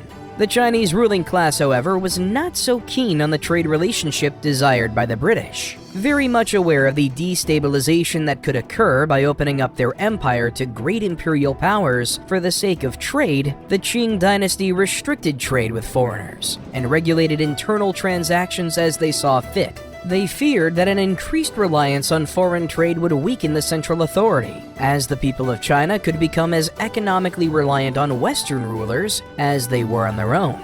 They also did not want the Chinese culture to be eroded for the sake of Western profits. Because of this, the Qing had previously established the Canton System, a set of rules and regulations to limit the economic influence of foreign merchants. Foreigners were only allowed to trade through the ports of Canton, and the regulations imposed on their trading were as follows. 1. The Qing Dynasty restricted foreign trade during the winter months. 2. Foreigners visiting Canton were required to stay in designated areas dubbed the Foreign Factories, and live under the supervision of a guild of Chinese merchants known as the Kohong. 3. Chinese citizens were barred from borrowing capital or seeking employment from foreign traders. 4. Chinese citizens were not allowed to seek out trading or market information from foreigners. 5. Foreign vessels arriving in Canton were required to anchor at Whampoa Roads, a designated anchorage area downstream from Canton, and were subject to inspection from Chinese authorities. European merchants could not stand these restrictions,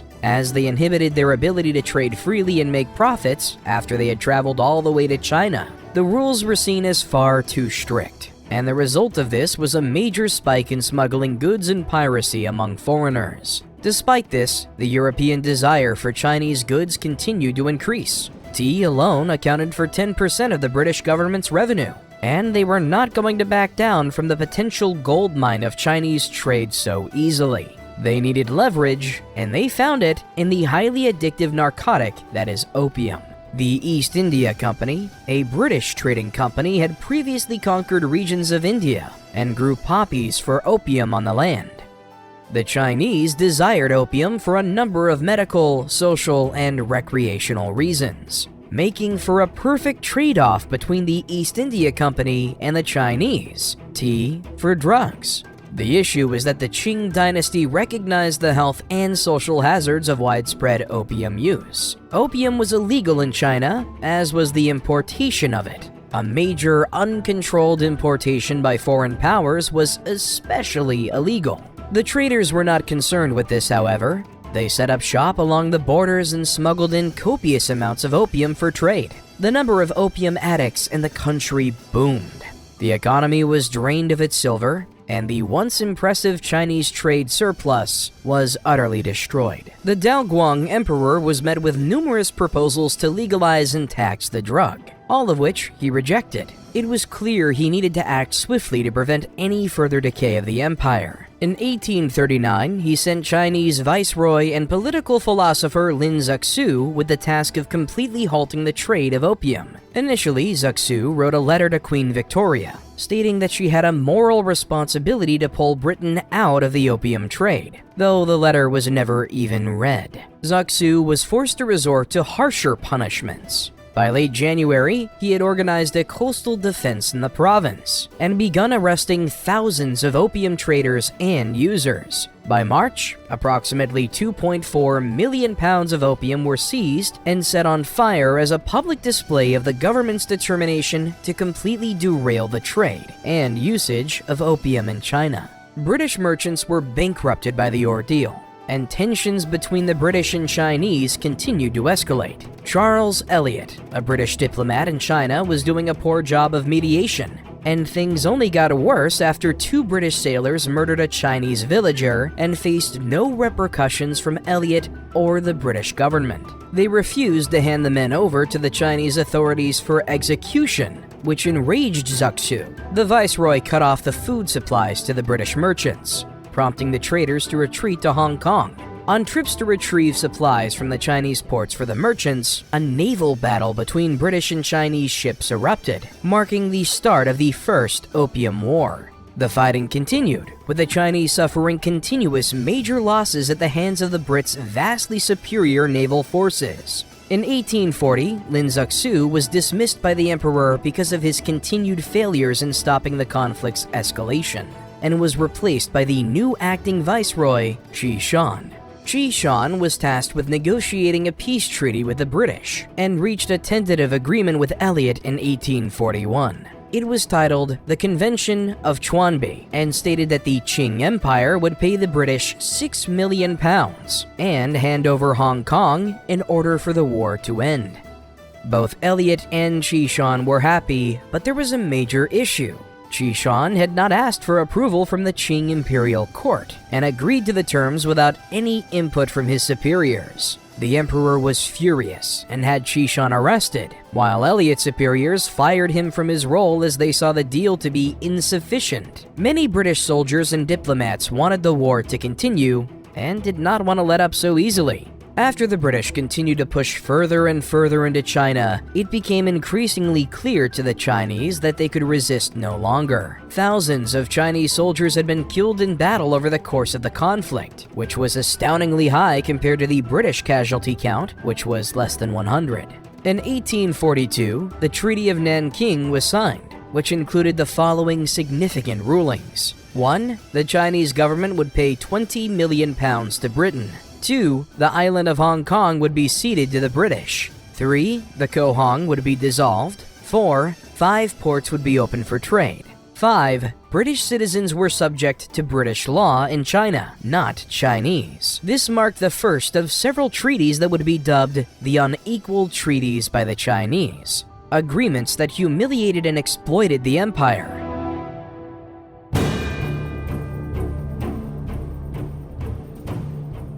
In the aftermath, there was a major internal threat to the Qing Dynasty brewing. The First Opium War had damaged the economy, and banditry and rebellion were on the rise. One rebellion, the Taiping Rebellion, would mark one of the bloodiest conflicts in the history of the world, with somewhere between 20 to 30 million dying in the Civil War. But where exactly did the Taiping Rebellion come from? Years ago, in 1814, a boy named Hong Xiuquan was born in the Huadu district of Guangzhou. Hong was said to be incredibly intelligent and dreamed of academia from a young age. However, the imperial examinations required to earn spots in academies and high-paying government jobs were incredibly difficult and competitive. Millions of applicants would take the tests. And while Hong did exceedingly well on preliminary tests, he was unable to seize a position after his first attempt on the exams. He returned to his small village to become a school teacher and save up some money, though he remained transfixed on his dreams of academia and governmental work. He continued to sink his money into returns to the city of Guangzhou for the purpose of writing the exams, though after his third failure, Hong was driven into a mental breakdown. His family believed he would die, as Hong was completely delirious. At this time, Hong dreamed of heaven and discovered a heavenly family. Hong's heavenly father donned a long golden beard and black dragon robe, which were worn by the emperors of China. He complained that the men under his reign were worshipping demons instead of himself, and gave Hong a sword to fight against the demons, destroying the heavenly realm. Hong and his heavenly brother led a spiritual army that vanquished the demons and saved heaven.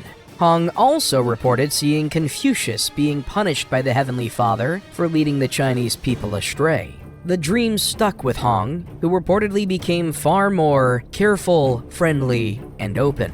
After teaching for several more years, Hong decided he would take the imperial examinations, and met the same fate he had the first 3 times. After this final failure, a cousin of Hong suggested that he re-examine a Christian pamphlet that he had been given by a missionary after failing the exams years ago for the second time when he was 22.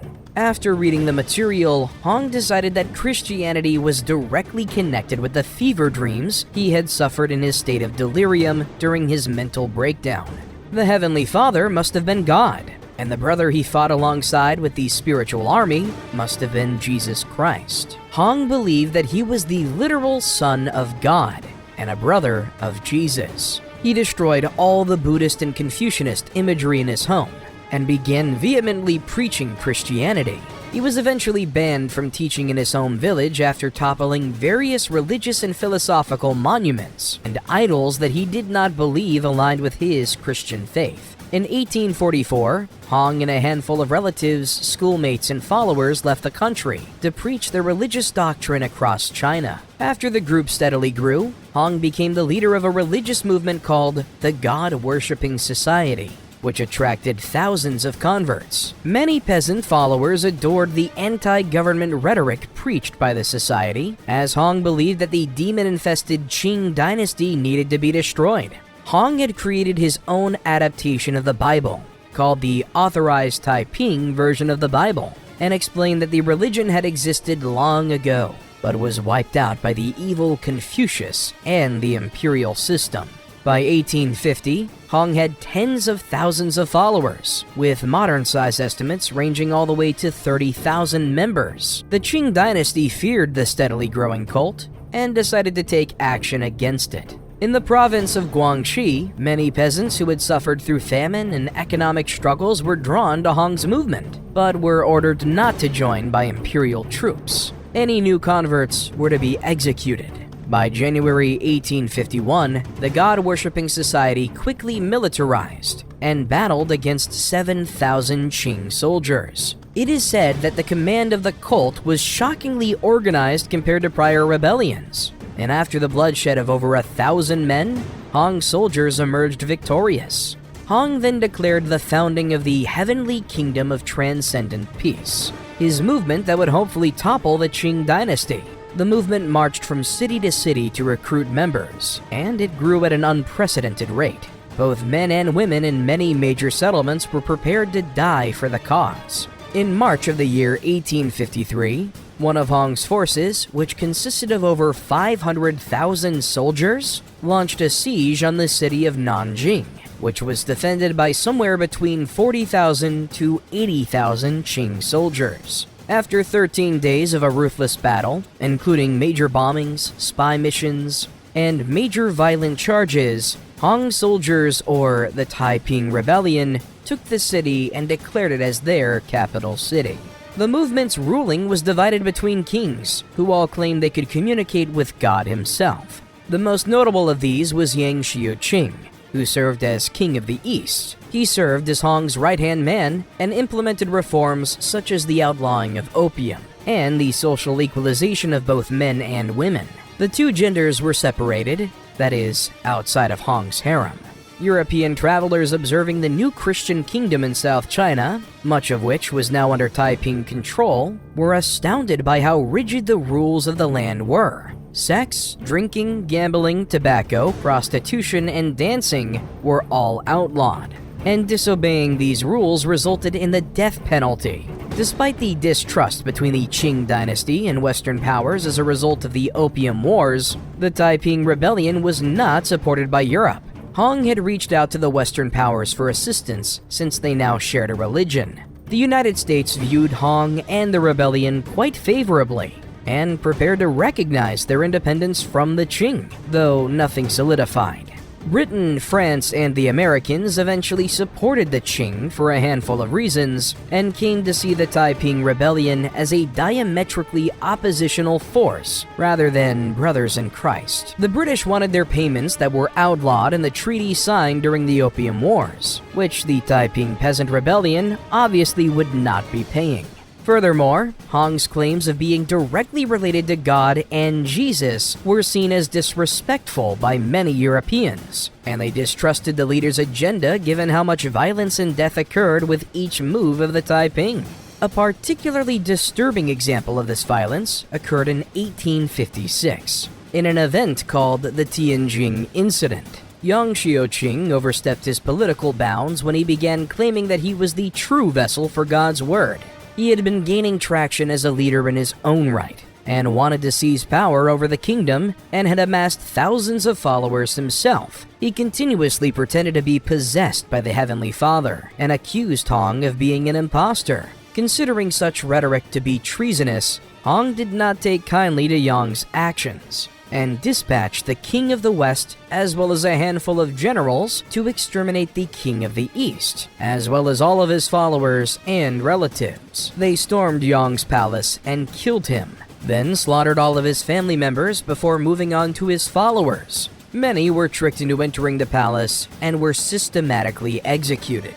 Over the course of 3 months, Hong's men would kill 27,000 civilians in the mass executions. The cult was becoming increasingly more dangerous under Hong's tyrannical rule. and reports of indiscriminate slaughterings of civilians with each new land they took became more and more common.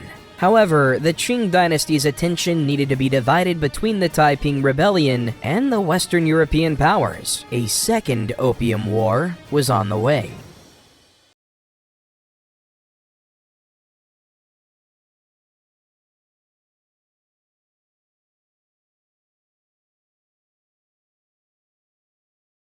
And the United States were still not satisfied with their earnings in China. They wanted opium to be wholly legalized in China and were not content with the results of the Treaty of Nanking and other treaties signed in later years. The British were looking for an excuse to extend their trading rights and re-invade China. And in October of 1856, the opportunity came. The Chinese crew of a British-registered ship called the Arrow were arrested by Chinese officials in Canton on suspicion of being pirates. The captain of the ship, a Brit by the name of Thomas Kennedy, was aboard a nearby ship at the time and reported that he saw the British flag being lowered by the Chinese Marines during the ordeal. Furious British diplomats demanded that an apology be issued immediately and that the 12 arrested crew members be released. Much to their surprise, the new viceroy, Ming Dynasty, only released 9 of the 12, refusing to let the other 3 go. Within the month, a bombardment of Canton by the British began, with the powerful army firing a shot at the poorly protected city. In their efforts to fight back, the Chinese attacked American ships, which drew yet another powerful nation in on the fight against the Qing. Ming Dynasty offered a bounty for every British head taken, but it was of little use. After blasting holes in the flimsy city walls, skirmishes broke out between the Western and Chinese troops as the attackers entered Canton. The American flag was planted on the residence of Ming Dynasty by the U.S. consul as a symbol of their dominance. After negotiations to cease fighting failed, the British struck even harder, with over 20 Chinese ships being destroyed in November. Though the United States and Russia were both disinterested in formal alliances with the British against the Chinese, the French joined their fight against China in late 1857. Their official excuse for joining, or casus belli, was the Chinese execution of a French missionary, Auguste Chapdelaine, who was accused of plotting insurrection in a region foreigners were not supposed to be in. He refused to pay a bribe to the arresting officials, and as a result, was sentenced.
The alliance caught wind of this. Once again, the war was on. 3 battles were fought at the Taku forts. The battles were fought there as the forts were in a strategic position that allowed access to Beijing. After split losses and hundreds of deaths scattered amongst both sides, The Western forces eventually emerged victorious once again.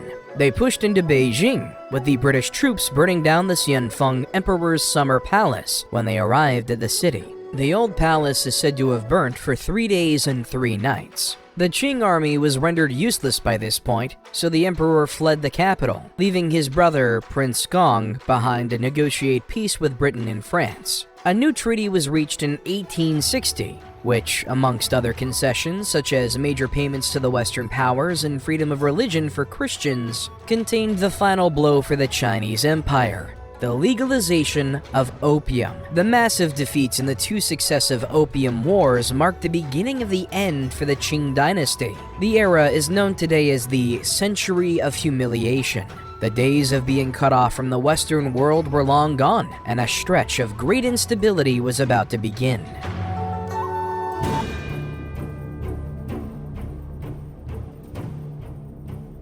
All this time, Han and the Taiping Rebellion had not yet subsided. More cities had been taken over the course of the Second Opium War, while the Qing were thinly stretched fighting against vastly superior powers. It was around this time that the Qing rulers sided with regional warlords, or the new armies, that opposed the expanding Taiping kingdom. Western countries also began to oppose the Taiping, as the cult had begun attacking regions with important trading ports for foreigners. The Brits and Americans supplied the struggling Qing with weaponry and training, and thus a fresh and prepared Qing army was able to launch a major offensive against the Taiping.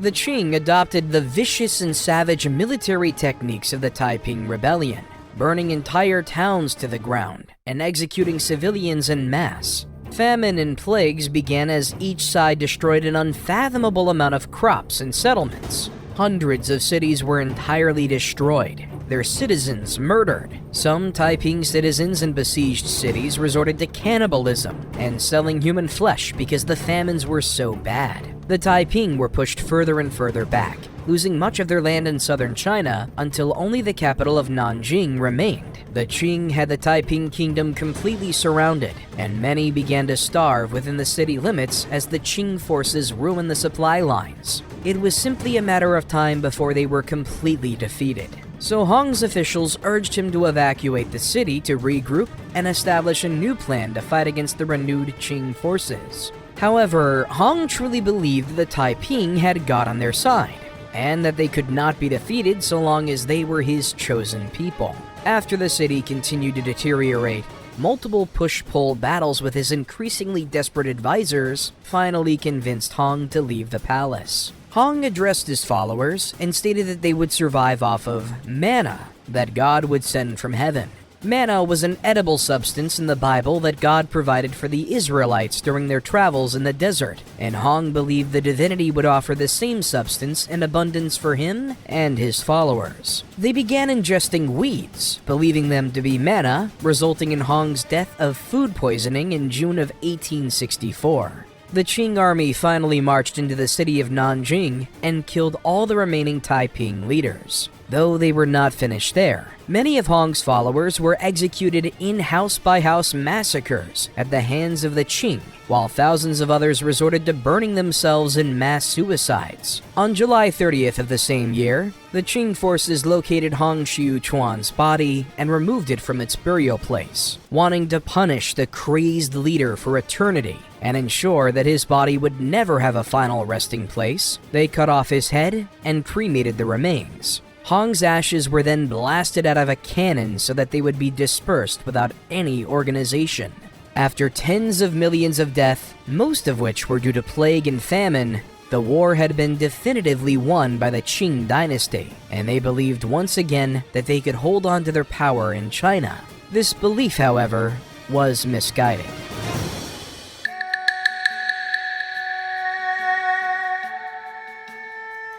Corruption ran rampant in the unstable years following the Opium Wars, and the Qing Dynasty lacked strong central leadership. To the east of China grew an increasingly modernized Japan, who was grappling with the effects of Western intrusions far better than the Qing. Under Emperor Meiji, Japan was expanding their territory with a rapidly strengthening military. and set their sights on Korea, even though the nation had been under China's grasp for centuries. In 1875, Korea was forced to sign a treaty that opened up their ports to foreigners, with a heavy focus on Japanese trade. This effectively depleted the Chinese of their power in the region, as the Koreans were forced to declare their foreign relations as independent from the Qing. Both the Qing and the Japanese stationed troops in Korea, though there was no direct conflict. Both sides' forces were momentarily pulled after a series of treaties. The peace, however, did not last for very long. Tensions continued to rise over the next 2 decades, with troops moving about until the two empires reached a boiling point in 1894. A series of coups and assassinations in Korea broke the convention that initially held the peace, and on August 1st, war was officially declared between the Qing Empire and the Empire of Japan. Though the Chinese had 4 times as many troops as the Japanese, they were not as well prepared. Once again, the Japanese Empire had done a much better job of modernizing, and their troops were far more capable. The Chinese had, by this point, purchased plenty of modern military equipment, though they were poorly trained and disorganized. The Japanese pushed the Chinese back time and time again in a series of devastating losses for the Qing troops. The Navy nor the foot soldiers were any match for the Japanese. By the early spring of 1895, the Japanese had successfully invaded both Manchuria as well as the province of Shandong. The Chinese were defeated, and the Treaty of Shimonoseki was signed on April 17th. It stated that China must cede Taiwan, recognize the independence of Korea, and pay a massive sum of taels to Japan. Just like that, the Qing Dynasty had suffered yet another major defeat that tacked on to the century of humiliation.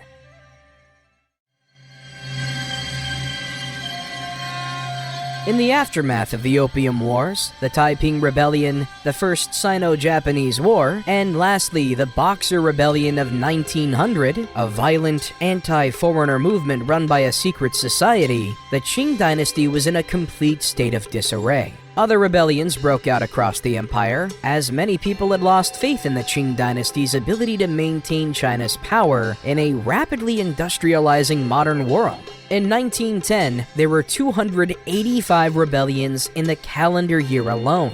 However, most were spearheaded by peasants who had little direction in terms of what exactly the new China should look like. One movement stood out from the rest of the pack: the Revolutionary Alliance. Dr. Sun Yat-sen, a former physician turned revolutionary, had founded the group and amassed 10,000 followers by the year 1911, many of which were well-educated and had studied abroad.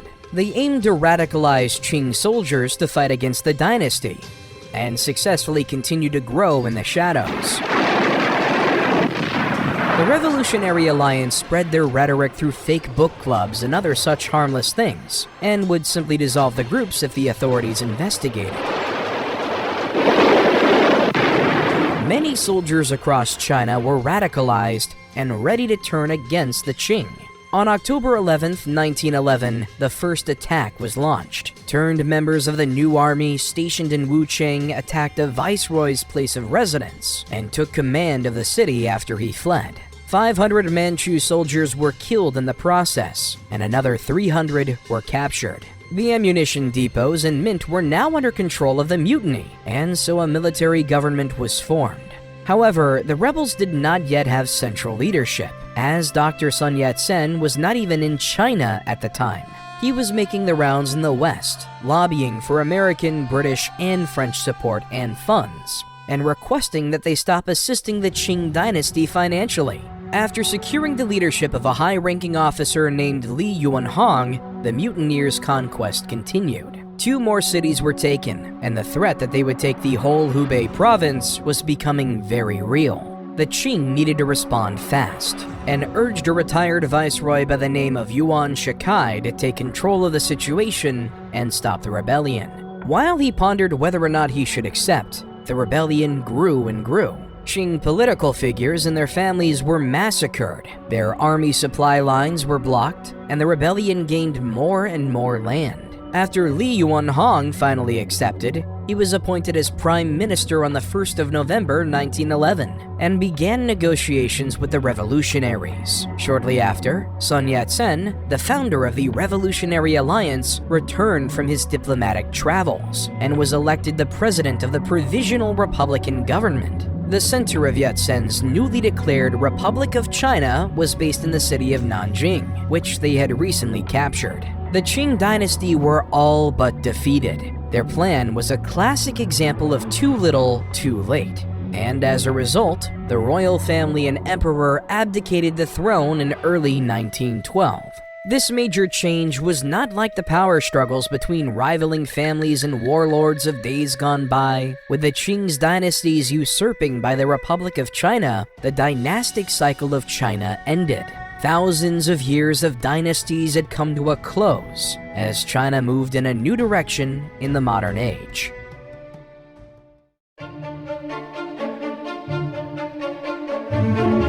Dr. Sun Yat-sen handed the presidency of the Republic over to Yuan Shikai as part of their prior negotiations that included that Yuan would seize the title of the newly established reign should he convince the Emperor of Qing to abdicate. Sun Yat-sen had no problem with this deal, so long as it meant that the Qing dynasty would end. Unfortunately, just a few short years later, in late 1915, the politically ambitious Yuan Shikai decided that he wanted more than just the presidency. He wanted to be an emperor. He declared himself as the Emperor of China, a decision that displeased many. The people did not want more of the same, and yet another emperor would be exactly that. He was almost immediately abdicated, being removed from power in March of 1916.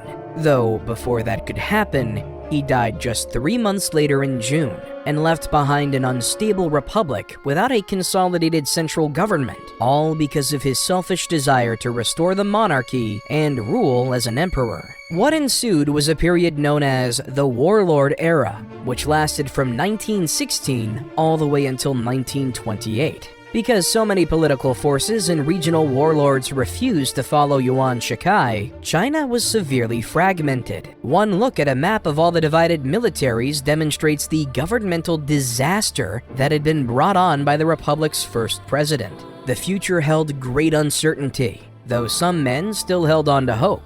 One of those men was the arch-revolutionary Sun Yat-sen. He established a new revolutionary government in the south of China with the aim of re-establishing a consolidated power under the Republic of China. His new movement was now called the Kuomintang, or KMT for short, and aimed to consolidate power under the Republic of China. Another major future political power was brewing in China during this period as well.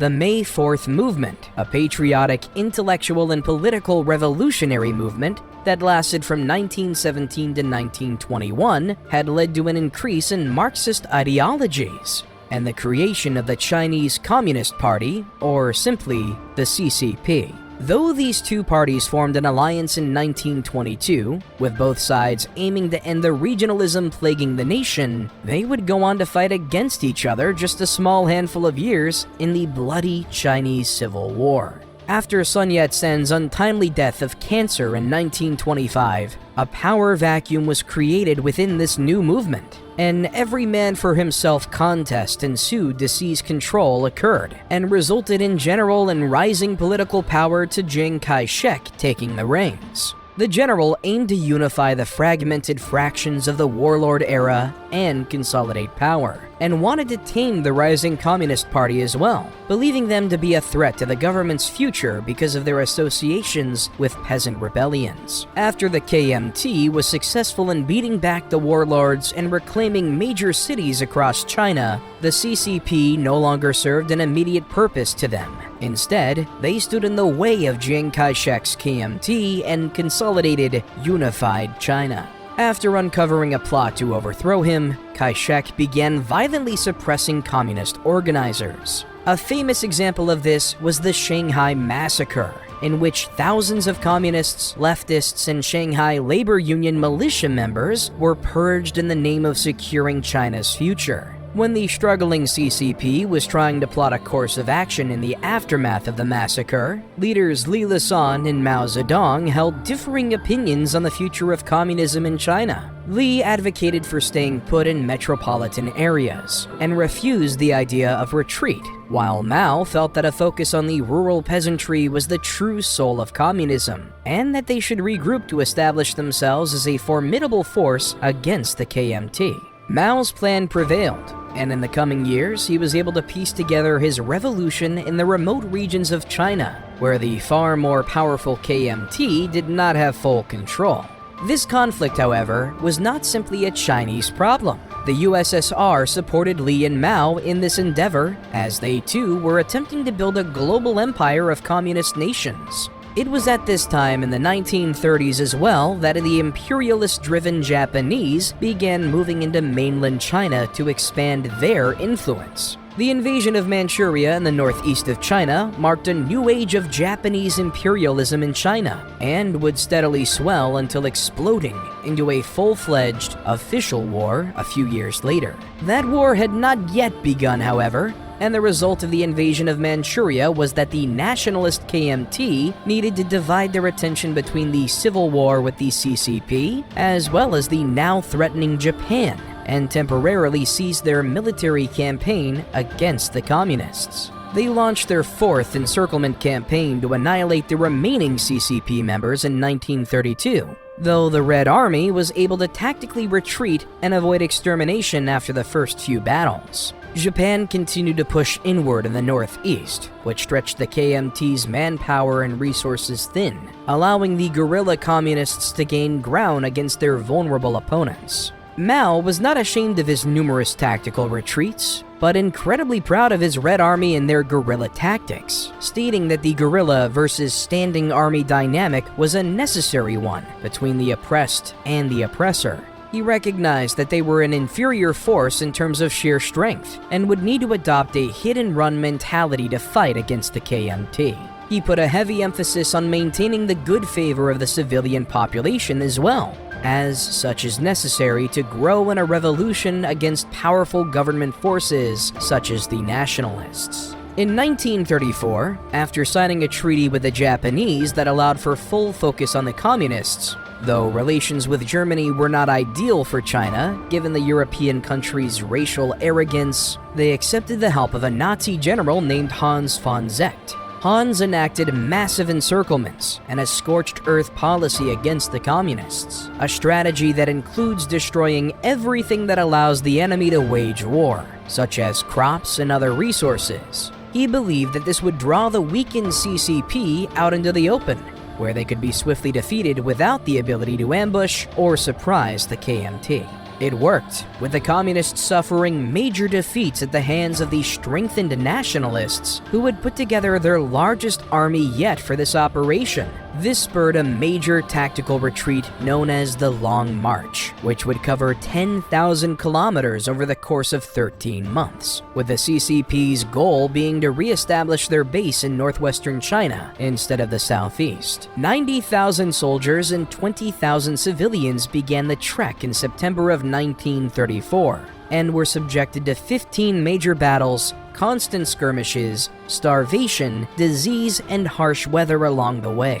It was truly a brutal period, with 90% of Mao's forces not living to see the end of the journey.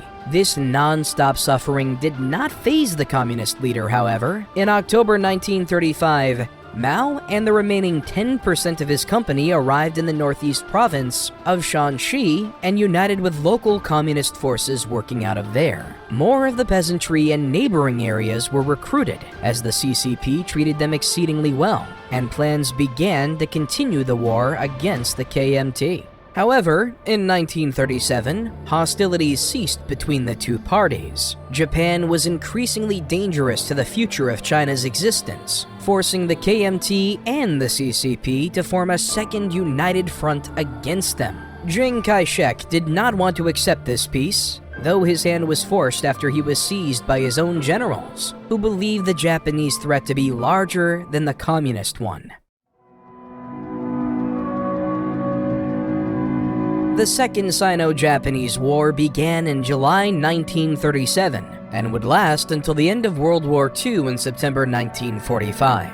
It would be the site of some of the most disturbing battles and massacres not only in Chinese history, but in that of the entire world. The Japanese already had one foot ahead of the Chinese because of the favorable terms that had been outlined in their previous ceasefire agreement. They controlled regions of China that the KMT were not allowed to militarize in, and already had troops stationed within her borders. After taking Beijing and Shanghai by November of 1937, the Japanese set their sights on the KMT's capital of Nanjing.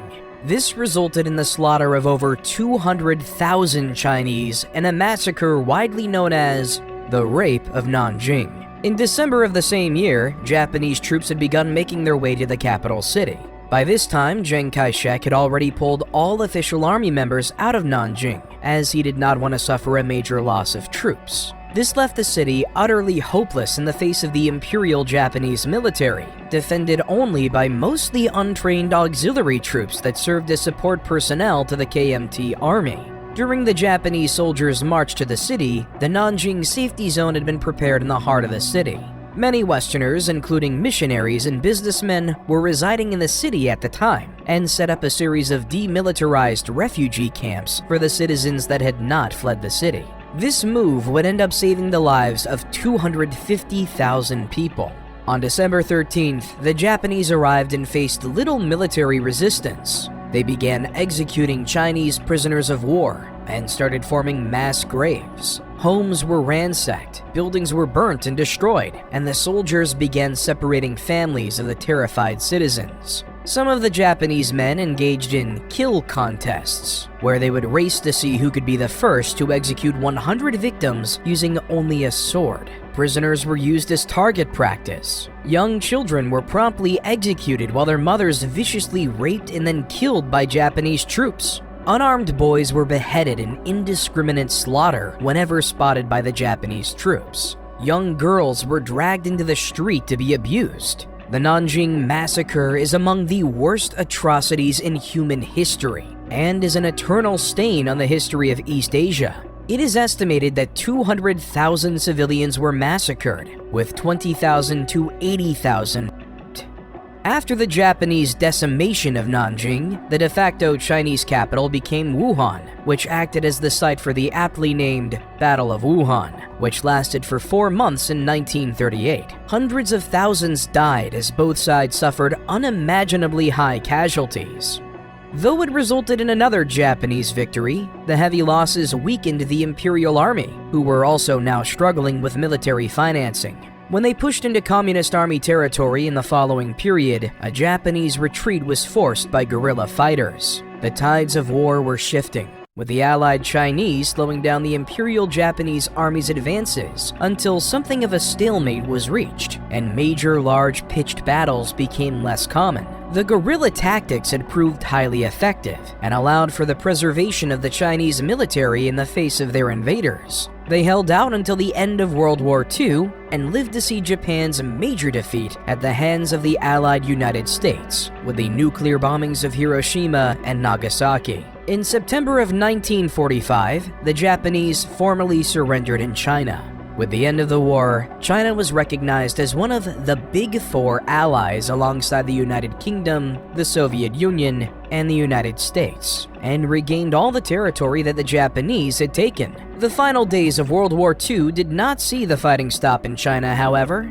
The Civil War resumed, and a battle for the remaining resources in major metropolitan areas commenced between the KMT and the CCP. The United States tried to mediate the conflict, but failed. The resumed civil war lasted from 1945 to 1949, and resulted in Mao Zedong and his hardened Red Army taking control over China once and for all. Having been able to garner far more support than the KMT in rural areas, Zedong was able to capture the resource-rich centers of the country using his People's Liberation Army, the armed wing of the CCP. It was truly a decisive victory, with the strength of the two armies essentially being reversed from what they had been in the first part of the Civil War.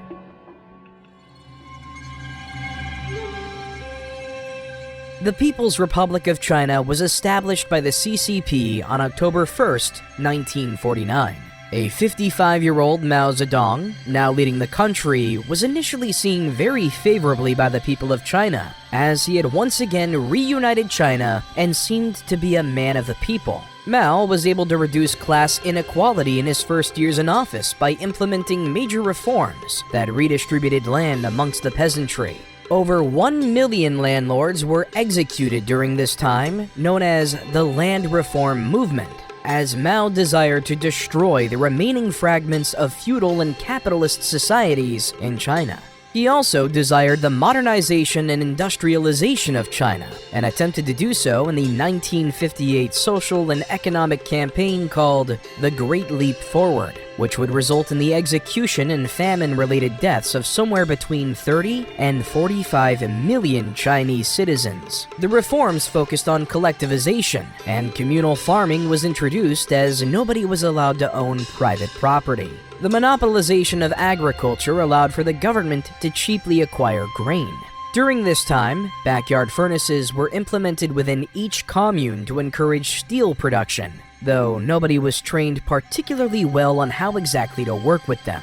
People were forced to hurl their possessions into the furnaces to increase steel production, and larger factories began to pop up as well. Many were pulled from their initial jobs and schooling to work in these factories, but it was no use. At every avenue, the steel production was predictably an immense failure that produced consistently poor quality and oftentimes unusable results, and simply diverted important manpower and resources away from essential industries such as food production. By 1959, the Great Chinese Famine began as a result of these policy failures, as well as natural weather disasters that ruined the grain reserves of the communities. Reports of the consumption of household pets and even cannibalism became increasingly common at this time. The famines caused by the Great Leap Forward had killed tens of millions of Chinese citizens, forcing Mao's resignation as state chairman. He was succeeded by Liu Shaoqi, though Mao had not truly given up his power in any real sense. It was merely a temporary retreat. In July of 1966, Mao took a symbolic dip in the Yangtze River to demonstrate his good health and capable mind, following rumors that his old age had taken a toll on him. He became the state chairman once again and began his second period of reforms, the Cultural Revolution. The movement aimed to once again destroy all remnants of capitalist sentiment in Chinese society and secure Maoist power at the helm of China. It did so by launching a radical campaign against the bourgeois infiltrators he perceived to be negatively affecting the country. Mao mobilized a student-led youth organization named the Red Guards, encouraging them to put down any anti-Maoist sentiment. The Red Guard soldiers worshipped Mao like a god and would do whatever was asked of them. This spurred the Red August, a series of massacres that would result in the deaths of 10,000 people. 27 educators were murdered by their own students during this time for opposing the chairman's policies, while countless other intellectuals and elderly citizens were tortured. The police were banned from interfering with the violence, as Mao continued to encourage the slaughter and torture of those who opposed him. Temples, scriptures, and historical sites were destroyed by Red Guards in the name of producing a new reformed China. The country fell into anarchy when the revolutionaries began dividing up into factions, prompting Mao to restore order with the use of the official military in 1968. He turned on the Red Guards as they had served their purpose in destroying his enemies, and banished many to the countryside, where they would be less of a danger to society. By the time the Cultural Revolution had ended, somewhere between 500,000 to 2 million had perished. By the time Mao died in 1976, he had approximately 40 million to 80 million deaths of starvation, overwork, and mass execution attributed to his name. Mao was succeeded by Deng Xiaoping, who would openly criticize Mao's policies in coming years, and lean towards a slightly more open China with a market-driven economy. China's trade and economy were greatly strengthened, and the GDP would increase tenfold because of his reign. There were, however, still turbulent times ahead.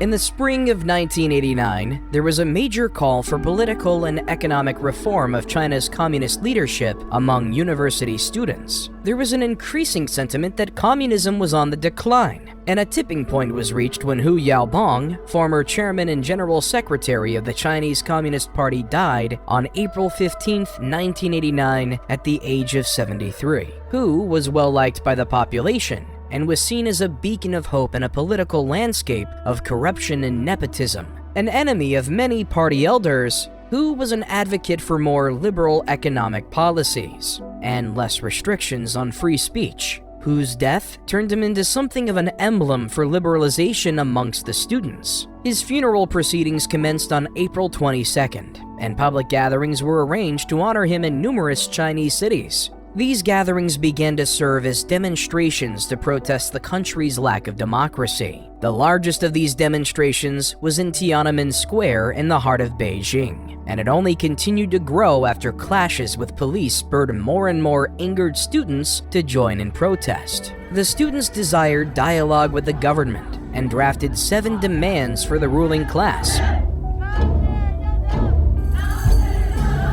The pleas were as follows. 1. Affirm Hu Yaobang's views on democracy and freedom as correct. 2. Admit that the campaigns against spiritual pollution and bourgeois liberalization had been wrong. 3. Publish information on the income of state leaders and their family members.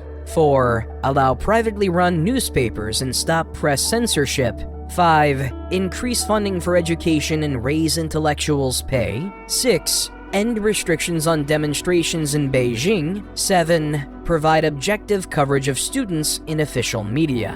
When the students attempted to bring their demands to a committee of the Communist Party, the police shut them down once again, though they continued to fight for their cause. Strikes started at the country's universities, and the government began taking a harsher stance on the protests. Fearing anarchy, they accused the students of plotting civil unrest, which only led to greater anger on both sides. 100,000 students and workers took to Tiananmen Square to protest following this decision, demanding that the government retract their declaration. Many took to hunger striking, which garnered more support for their cause. Speeches from the government in the square were unsuccessful.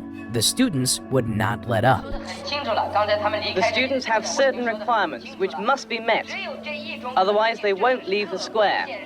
After multiple debates and plenty of inner turmoil within the government on how to handle the situation, many officials were fired. In the last 2 weeks of May, martial law was declared, and the military was ordered into Beijing. But the troops were blocked by Beijing citizens, who flooded the streets in massive droves. Some art students among the protesters built and erected a massive papier-mâché statue called the Goddess of Democracy, which became a symbol of their defiance against the Communist Party. Many Western journalists were stationed in the square, broadcasting the events to the rest of the world. Just like the government, however, the students were becoming increasingly hectic and entered a state of disarray. The square was incredibly overcrowded, and the protesters lacked centralized leadership. Students began breaking up into factions and accusing each other of having ulterior motives, such as becoming famous from the protests, or even secretly conspiring with the government. It was a perfect storm of chaos.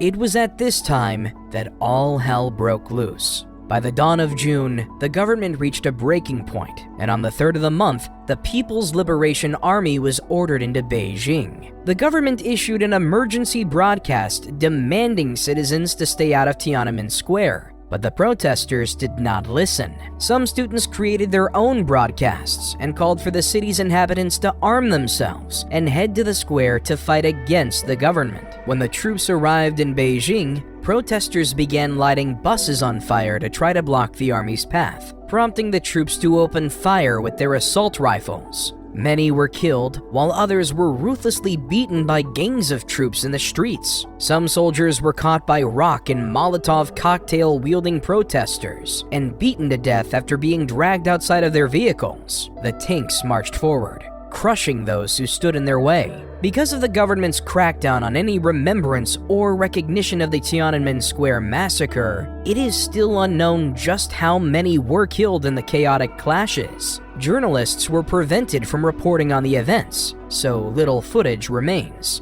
Even though there is no official death toll, estimates range between several hundred to 10,000. By the morning of June 5th, the troops had seized complete control of Tiananmen Square and cleared the area of protesters. There was, however, one infamous lone protester known as Tang Man, who continued his resistance that day. An American photographer named Jeff Widener captured images of a solitary, unarmed protester confronting a line of tanks. A photograph of Tang Man got Widener nominated for a Pulitzer Prize, and the imagery has since been adopted globally as a symbol of resistance in the face of oppression and tyranny. Following the government's control of the square, all governmental and state media employees who expressed sympathetic attitudes towards the students lost their jobs, with some being placed on house arrest. Some known protesters were executed after the fact, while others were handed long prison sentences. Being a democratic country that mostly sympathized with the anti-communist protests, the United States issued both diplomatic and economic sanctions on China, and the Western world's opinion on the country greatly soured. The country's economic state was significantly weakened by the sudden lack of trade. A period of great changes was occurring around the remaining communist world during this time, and in 1991, the Soviet Union collapsed, leaving China as the only major communist state on Earth. Despite this global isolation, as well as the fiscal hit taken following the Tiananmen incident, China was able to recover financially throughout the 1990s after sanctions were gradually lifted, as a more mixed economy of capitalism and socialism began to take shape. Insular foreign policies were reversed, and the open-for-trade country continued operating under the mantra of the now-retired Deng Xiaoping's famed mantra, "To get rich is glorious." We are getting closer to the modern day, which brings us to the most important figure of contemporary China, Xi Jinping. But who exactly is Xi Jinping, and where did he come from?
Politburo Standing Committee of the Chinese Communist Party.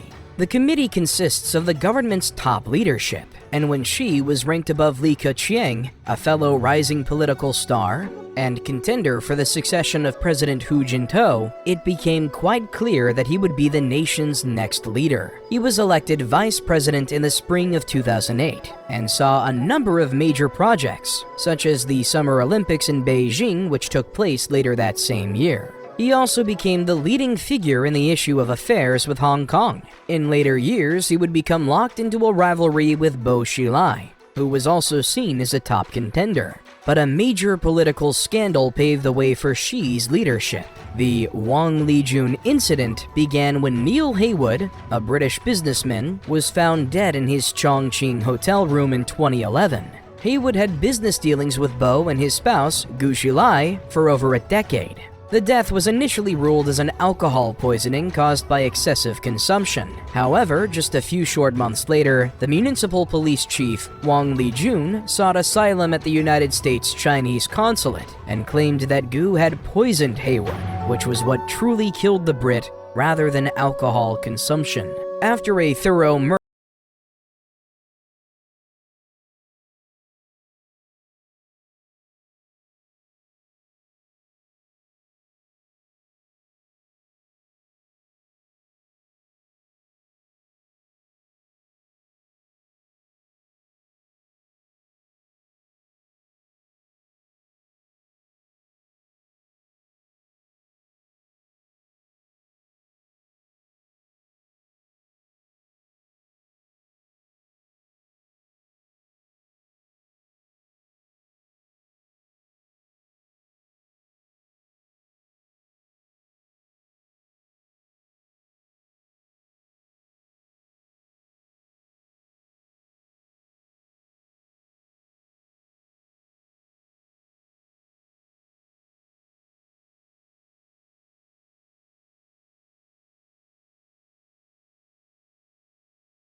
under Xi Jinping's stern authoritarian leadership, China has maintained its role as an unstoppable economic force. They continue to industrialize at a rapid pace and lead the world in the manufacturing sector. The population has now soared to 1.4 billion, surpassed only marginally in 2023 by India, and the influence of the country only continues to grow. Tensions are currently rising with Xi Jinping's potential aims to invade Taiwan and the tightening of his governmental power over Hong Kong.